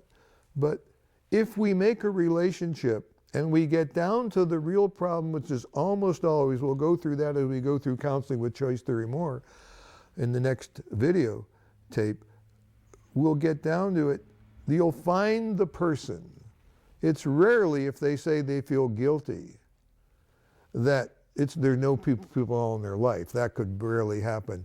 But also, sometimes, and this gets into something called fibromyalgia, which is pain all over, basically, they feel guilty about how they are not accomplishing all they want to accomplish themselves in their life. A woman I dealt with, was in the book, wanted to be the best housekeeper, the best mother, the best dog groomer, the best gardener, the best chauffeur, the best supporter of the kid at the Little League games. And she felt guilty because she should be doing more. Well, her creative system created the pain as kind of a warning. Look, maybe you're doing a little bit too much. And when she didn't get any counseling, but she works for us. She's in the book, Fibromyalgia, which I wrote. And she said that we teach people who work for us. We have a few people working for us, and we offer them, when we're running, like they could be in this week, one of them could come to be in this week, they can take the training free, so they understand how to talk on the telephone with people. And she said, I've had the training, I ought to put choice theory to work in my life, and she did exactly what I say in the book. She began to treat herself better and demand less of others, and the fibromyalgia disappeared to the point where it's no longer there. It's gone. Because it wasn't, in a sense, the pain she created from her unhappiness. Unhappy people can create pain right in their brain in the same cortex that the pain is sent from if they have a broken leg or something like that. There's only a strip of cortex in your brain, but it can be affected by your psychological unhappiness as well as by your physical illnesses. The second question I have about guilt is, I think some of the things you brought up about the 7 deadly sins were about habits was about actively engaging somebody. I think that some people utilize guilt to control other people. Oh, very well. And why would that not be a deadly sin or deadly habit? If they use guilt to control, as I said when I said the 7 deadly habits, there's about 15 or 16 of them if you look on page 20, I think, of the book Choice Theory. I don't know whether I've ever put guilt in there, but I have nothing against it. People use guilt to control a lot. It's just that when I counseled people, it seemed so easy to get them to give up the guilt if they could understand what it was all about and they could make a relationship with me. So I never felt that guilt was a big deal. But then, you know, I didn't have under certain circumstances with certain groups of people where there are a lot of guilt in the way they live their lives and conduct themselves. And I never had that much, I always practiced in Southern California, this is not the home of guilt. There may be a lot of problems here, but guilt is not one of our big problems. If I'd have counseled in an Amish community in near Philadelphia where they're depressing all the time, I might have come to different conclusions. They thought there was something wrong with their brain. Okay, Dr. Glasser, one of the seven deadly habits is reward to control. Right.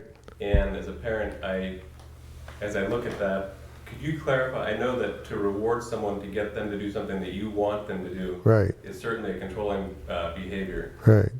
Could you clarify how would I or a person use reward spontaneously just for the benefit of that person? No, I said that, but I'll say it again.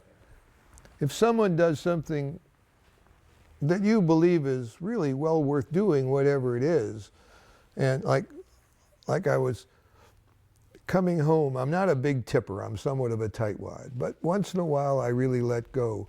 And I was driving from Santa Rosa to the San Francisco airport just 2 days ago on a huge bus. And I was the first one on the bus. I got on and I got friendly with the driver a little bit. And he drove that big bus so well, unbelievably well, like he was playing a Stradivarius violin, you know, and he woned through the traffic of San Francisco, and that bus occupied the whole lane. That when I got off the book, I just gave him a $5 bill. It was a $24 fare, and I said, "You just were such a wonderful driver," and he thanked me because that really reward came right from my heart. I mean, I was in the hands of a guy who really knew how to drive a bus. So if your kids do things, it's nice to reward them. But I don't believe in paying like $1 for an A on the report card or anything like that. I'd like the kids to do like help with the housework and things like that. Like I did when I was growing up. My parents didn't ask me to do much, but I pitched in and helped, and I think most kids do. You help because you love the people, you remember the family, you see things. But if parents do too much external control, then you want a bribe. See, that changes the way you deal with them. Well, I'm doing all this for you, give me something for it. So I would have never, putting Rachel to bed, said when she said, "Grandma, Grandpa, I want a candy." I said, "No, Rachel, we don't give candies in Grandpa's house. We don't give them any time, much less at bedtime." I'd have made it quite clear. And if she'd had a little temper tantrum, she could have had it. But the thing is that what she was used to doing and didn't have to do in my house was make the fuss, so she went to sleep. Choice theory is not saying no to people, it's really as much as possible saying yes to people. Saying that's a good idea, we can work with it. I mean, you're a school teacher and you know that kids respond very well to anything you say positive about what they're doing and things like that. They really do. But the schools are so filled with external control, especially with low grades, which we'll talk about when we get to the education thing, that a lot of kids are unhappy there. And it's a shame to make a kid go to a school where you know ahead of time as a member of the school faculty that the way you run that school, there's going to be a lot of unhappy kids in it. And to me, it's senseless. This is a place where Joy should fill a good school. Learning is a very joyful process. Look at a kid learning to skateboard. I mean, they'll practically break their neck to work harder and harder and harder at it. It's because that learning, that skateboard's in their quality world. Dr. Glasser, follow up on your last comment about learning.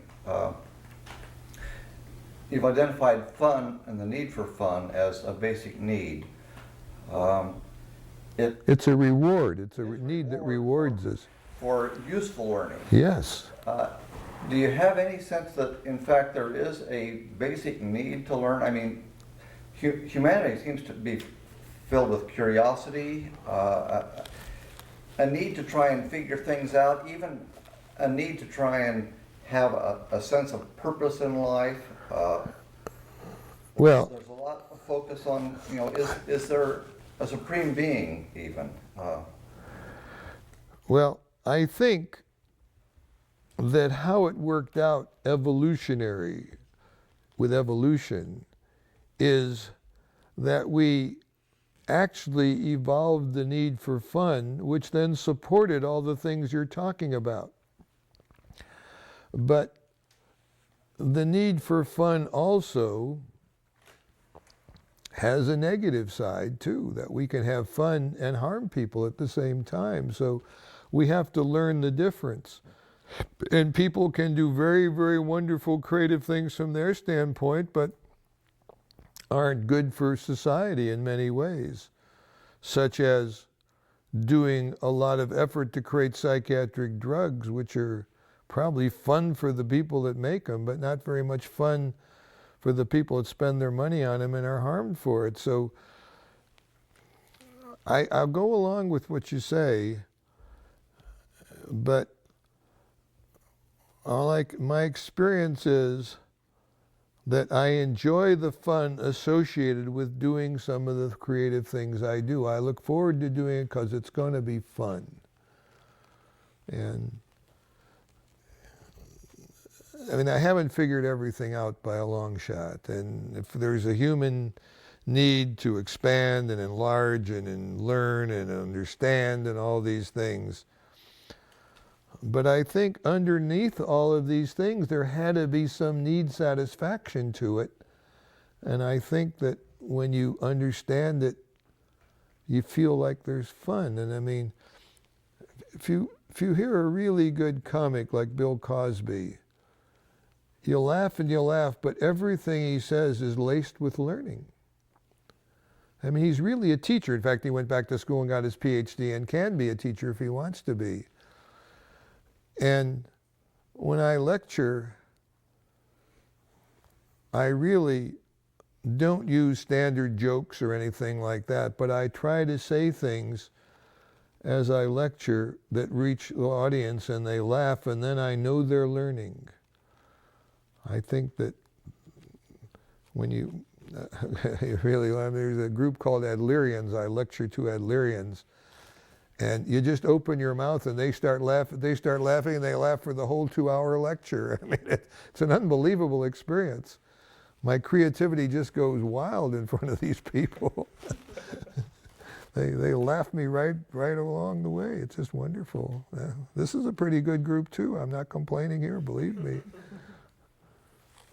In the need to survival is the corollary, the need to be productive. You gave the example of a woman who wasn't accomplishing the things she wanted to accomplish in her life and started creating pain in her body.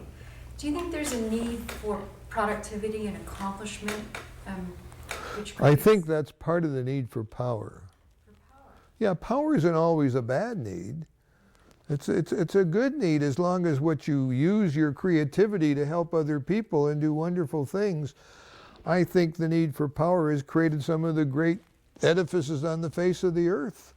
There's a book out about building a cathedral. It takes people like 120 years to build this cathedral. They know they'll never see it there, but they throw their heart and soul into building it.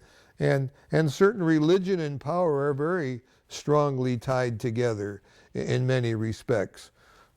People are killed in the course of religion, and happening right now, and people are also greatly helped. Like Mother Teresa was a religious person. She was made a saint and all these things.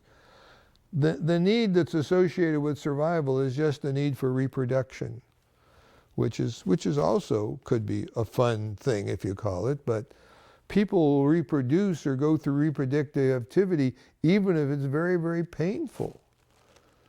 People go through tremendous pain and discomfort and spend thousands of dollars just to try and have a child. It's a very strong need to reproduce yourself and have a child. So, you know, it just, I can't say that the way I describe the needs will satisfy everybody. I just have to describe them the way I've thought about them, and I've done a tremendous amount of thinking about them. And I've given lectures to some very erudite people who would be very happy to call these basic needs, really they don't apply, but they can't do it. They say, well, I think there could be something more, and I say maybe there could be, but you say we have no need for love, we have no need for power, we have no need for freedom. I don't go along with it. If they want to add extra needs, that's okay with me. What do you say to the parents who have struggled with their child's behavior in school and in and out of school, and once they get placed on Ritalin, see profound changes in their academics and how they relate to other people and how those other people relate to this child? I would say to that parent, keep the kid on Ritalin. You're lucky. So it kills some people, but with your kid it does pretty well. But on the other hand, Ritalin has a tremendous placebo effect, overwhelming. Now the parent has something to give the kid. So the parent relaxes a little bit and treats the kid better. The kid relaxes a little bit because what the Ritalin seems to do, it has a very strong amphetamine or cocaine-like effect. It does give people a little lift and they feel a little bit better. And it also, if the school teacher knows the kid's on Ritalin, she relaxes when she deals with the kid and treats him better. So you could give the kid a placebo and tell the teacher you're giving him Ritalin, and that teacher would treat the kid a lot better. In fact, there's an important article called Pygmalion in the Classroom. Have you ever read that one? Every school teacher should read that article. It had nothing to do with drugs, but it had tremendous to do with placebo, both positive and negative placebos, because there's negative placebos too. Anyway, in the San Francisco area, the Bay Area, in the 1950s, they did a study where they told the teachers the next class they're getting, these kids, nobody can teach them. They're just tough. We're sorry we have to give them to you, but that's the way it is. They have to have a teacher, and you're a good teacher, and so we're giving them to you. And that teacher struggled and struggled and struggled and struggled. These kids that she just could hardly teach them. They took another teacher and said, you're going to get the best kids you'd ever expected coming in. And they're going to be good students. You're so lucky you're getting them. Those kids performed infinitely better than the kids were poor, but they were all picked from the same random sample. There was nothing in the particular kids that showed they were more involved with education or less involved. The study was airtight. They really did it over and over. They did the right statistics, the chi-squared and all the stuff that proves it. And what happened to the study, like all other scientific studies, nobody pays attention to it anyway. In school, in terms of, you can scientifically check out a Glasser quality school and you'll find it's working in every area you'd want it to work. Doesn't mean a thing. It's not contagious. I wish it were. So we have them, they're coming aboard, and as long as they have a leader, they work. But the Ritalin effect, of course it has to have some effect. But the effect, as far as Peter Breggin, who knows more about these drugs than anyone else studies Ritalin, he says there's never been any proof that the Ritalin affected the students' academic performance. It did affect their ability to sit still and keep their mouths shut in the classroom, which might have actually led the teacher to believe the kid was performing more. But if it's a blind study where you just take academic performance, hasn't had any positive effect. Doesn't make their brain smarter. Cocaine doesn't make your brain smarter, believe me. Cocaine addicts are just as like the rest of us, except they got cocaine in their head, so they think they're smarter. You know, cocaine gives you the feeling you're the king of the universe. It's a very powerful, I've never taken it myself. I've never taken any, I don't even use caffeine, much less cocaine, so. And by the way, there was experiments done also with hot chocolate, that if you give the kids hot chocolate in the morning, which is loaded with caffeine, they really do have a salutary effect on their behavior, or you can use Mountain Dew or one of those other drugs. Caffeine has an effect, and probably a lot safer than Ritalin myself, I believe it. But I don't know.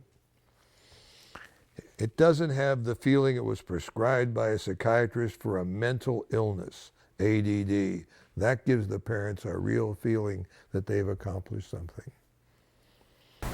I wonder if you have an opinion on other learning disability labels that are thrown around, dyslexia, central processing disorders, those kinds of things, if you think there's, symptoms of unhappiness or if they're pathological or something. Well, it's very hard to say, but for example, they say dyslexic kids see the letters upside down and backwards. That's proved they don't do that at all. A woman out at Claremont Colleges, I forget her name now, but she used a computer to teach them to read on a computer, and the dyslexia disappeared completely. They learned to read because now they could control the words better, and when they printed something out, it looked beautiful. And all these things really works for me. I just hate it when I have to write something, but I'll go sit at that computer and print it, and it's all beautifully clear. It's a very positive effect. So I don't know. There's a lot of questions about some of these diagnoses. And my thing, what we do in our quality schools, we have no dyslexic kids. We have no ADHD kids. The kids all work hard. They get good grades. They get along.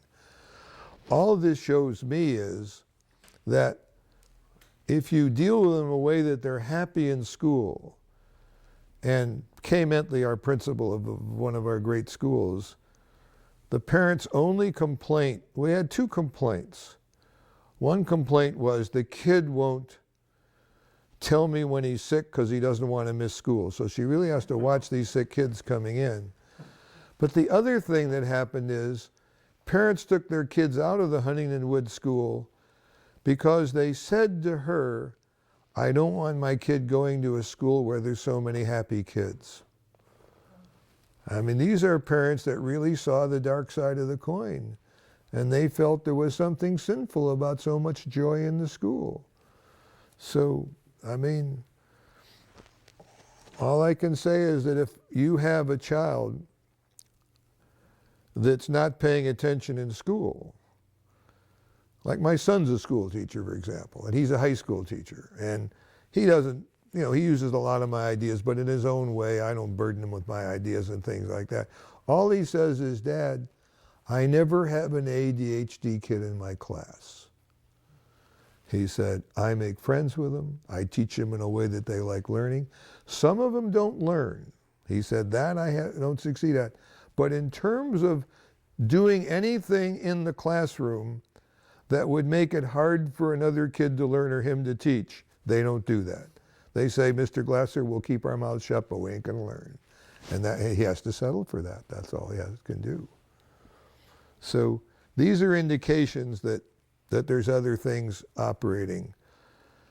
Because if we're going to face the thing I'm trying to talk about, that there's too much external control in the world and everyone believes in it, and that all these problems are basically the psychological and they're caused by unhappiness, then we've got to face a very uncomfortable fact. We've been doing the wrong thing years and years and years and years and keep doing it, even when people like myself, and there's many more like me, that come along like Alfie Kohn and other people who wrote, I forget the name of the man that wrote this other book all about the poor kids and how they prospered. Even though there's great evidence, if you treat them better, they do get along much better in school. I mean, when they asked the kids in the Schwab school, if you read the book Choice Theory, we described, Carlene and I worked in the Schwab school in Cincinnati. This school was a disaster. And yet, a year we were there, it made great strides in the right direction. And I asked the kids, well, how come you're doing well? And I asked the kids at the Ventura School, the girls' school, how come you're doing well here? At the girls' school, it was very interesting. What they said is, we heard in the reception center before you go here that you don't screw up at Ventura. It's a good place. Don't mess up. You can get a lot out of that place. See, once we establish that, our job get reduced tremendously. And then at the Schwab school, I asked the kids, well, you know, you're really learning now and you're doing some good work. How come? And they say, you care about us. It means so little, but all of us as we live our lives, that's the main thing going in our life. Does someone care about us? When you get to the point where you believe nobody cares about you, your life is kind of almost over. I mean, what's the sense of living? That's what people, this is kind of psychological, and if you don't believe this, you don't have to.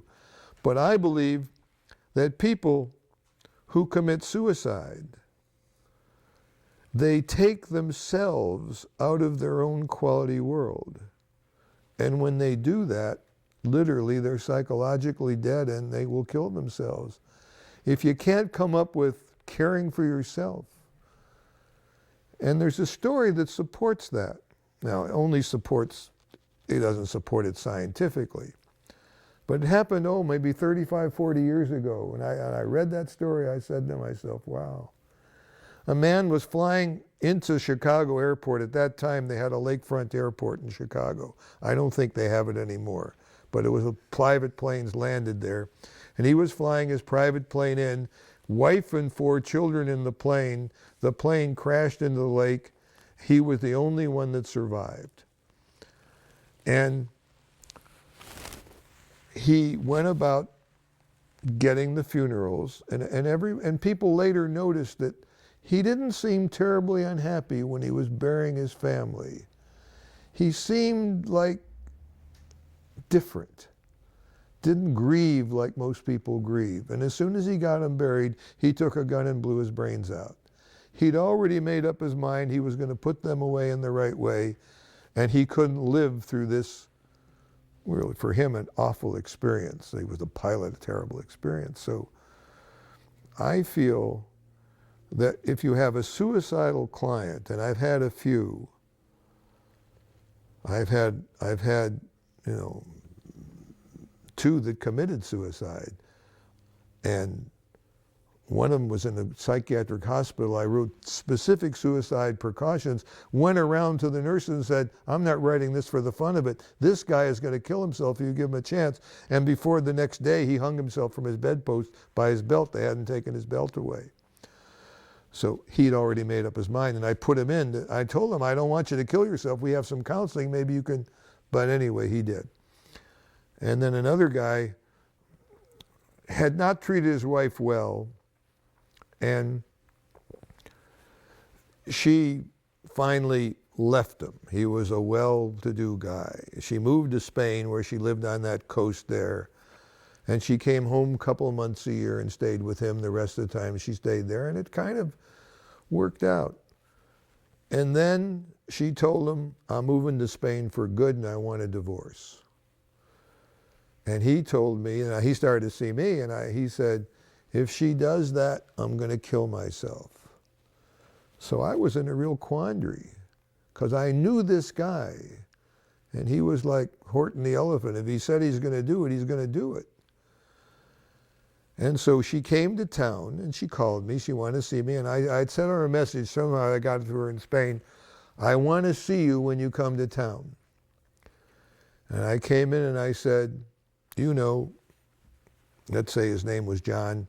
John's going to kill himself if you don't give him what you gave him before. He wants 2 months with you, And it wasn't sex between them or anything like that, but he just wanted him, you know. He had emphysema, he could barely breathe and things like this. And she said, I'm going to do it, and I don't care if he kills himself or not. I said, you may not care, but I care. If he kills himself, I could get sued. And everybody, you know, knows that he's talked about it and everything else. And if you don't absolve me, what I do, I said, you write me a letter and say, I've told you John's going to kill himself if you don't at least give him what he wants a couple of months a year. And that I cannot, in any of my psychiatric treatment, I cannot stop him from killing myself. So you will know that I told you this, and I put it in, and you put it in writing that you were warned about this, because you're the major person who could actually sue me. The children would have less effect if you didn't, and things like that. And so she wrote me the letter. I think I still have it somewhere, but and it was a beautifully written letter. And he kept seeing me, and I kept calling him, encouraging him. And then he didn't answer. And then I went to his house and banged on the doors. It was all locked up. And then I called the police, and when they broke in, he was dead. So that's the story. He had made up his mind to kill himself, and that was it. And I didn't want to get sued. I didn't want him to kill himself either, but I did everything I could. I couldn't do anything more than I knew of. But I'll tell you, she was angry at him. So that's the story. Other questions? I understand building that relationship with the child and addressing the issues of unhappiness, but what if you have a whole classroom of children? What's the initial steps in teaching these children about choice theory? We'll talk about that in the education section, but it's all in this book. Every student can succeed. I wrote a book once called School Without Failure, but that book wouldn't apply anymore, although it was a great book. But children are passed along now on social promotion knowing they're not successful. So in this book, I describe how if you go to a school and the children attend, they don't have to have a great deal of parental support, but they come to school, they will succeed. I mean, 90+% of them, close to 100% will succeed, and those are called Glasser Quality Schools. And they're around and you can visit them. And there's joy in those schools, plus a lot of other things too. So if I couldn't answer this question that you asked me, I wouldn't have any right to talk about education, which I will do in the next thing. But that's actually what the teacher does. Her specific behaviors, even the words that come out of her mouth or his mouth, are written in this book. Okay, my other question was about choices. Are the choices people make an attempt to adapt to their environment in order to make sense of their quality world? We all have an environment, and certainly we have to satisfy our needs within our environment, and adapting to it, I don't usually use that term. Sometimes we have to do more than adapt. We have to actually learn to control it. You know, if we're in a terrible situation, like we got to, climb a mountain and we're stuck up there, we have to learn to control our environment and things like that as best as we possibly can. But I don't negate environment, but I'm saying ultimately, regardless of the environment, what we do is our choice. And I can tell a story about that, I got a story. I had a man, close friend and colleague for many years. And he was a criminologist, a very famous criminologist. He talked around the world on criminology. And when I wrote Choice Theory, he got all excited. He said that could really be a helpful book in the criminal justice system, and supported it very strongly.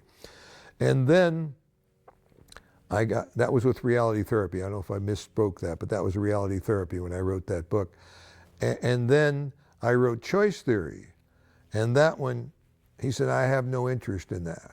I said, okay. I said, I still think you should teach the Choice Theory too. It's important. He said, no, I'm sticking with the Reality Therapy. So anyway, I saw him every once in a while. He went to Las Vegas on vacation, and I saw him right after that, and he told me this story. I went to Las Vegas on vacation. No, not on vacation, on business for a conference, but it was vacation too.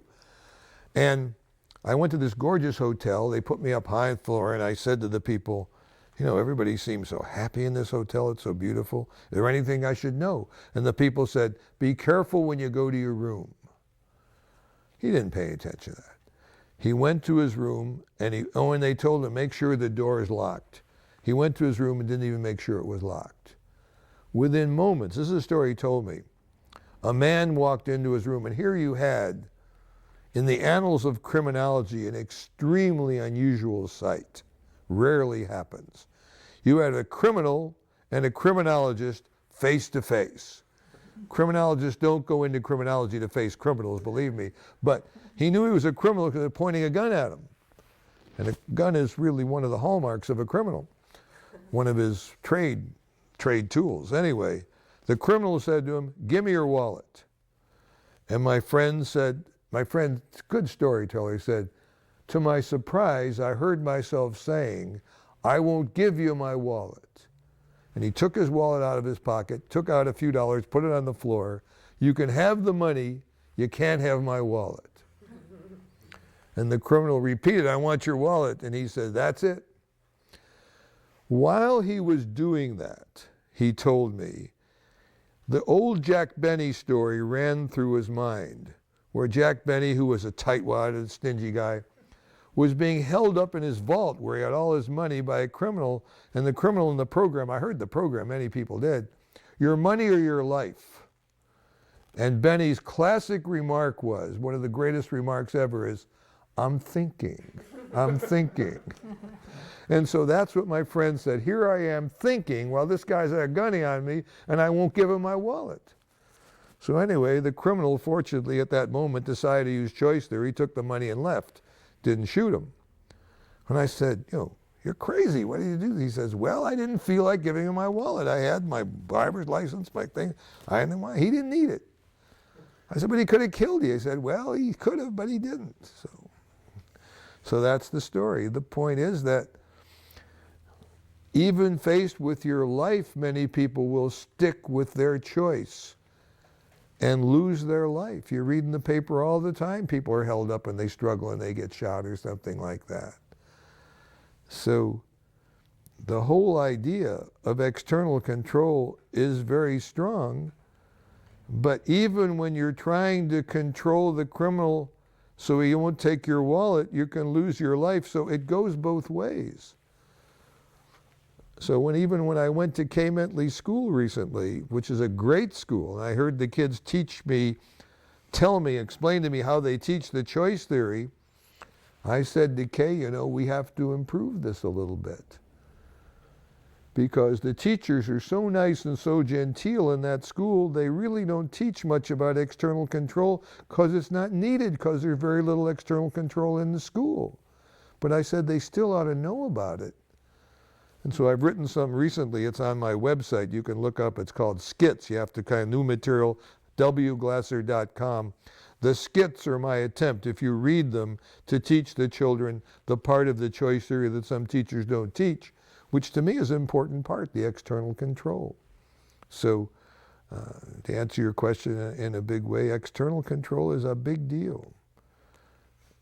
Much bigger than most of us think. Because in the external control world we live in, it's common sense. We just learn to live with it, but we don't live well with it.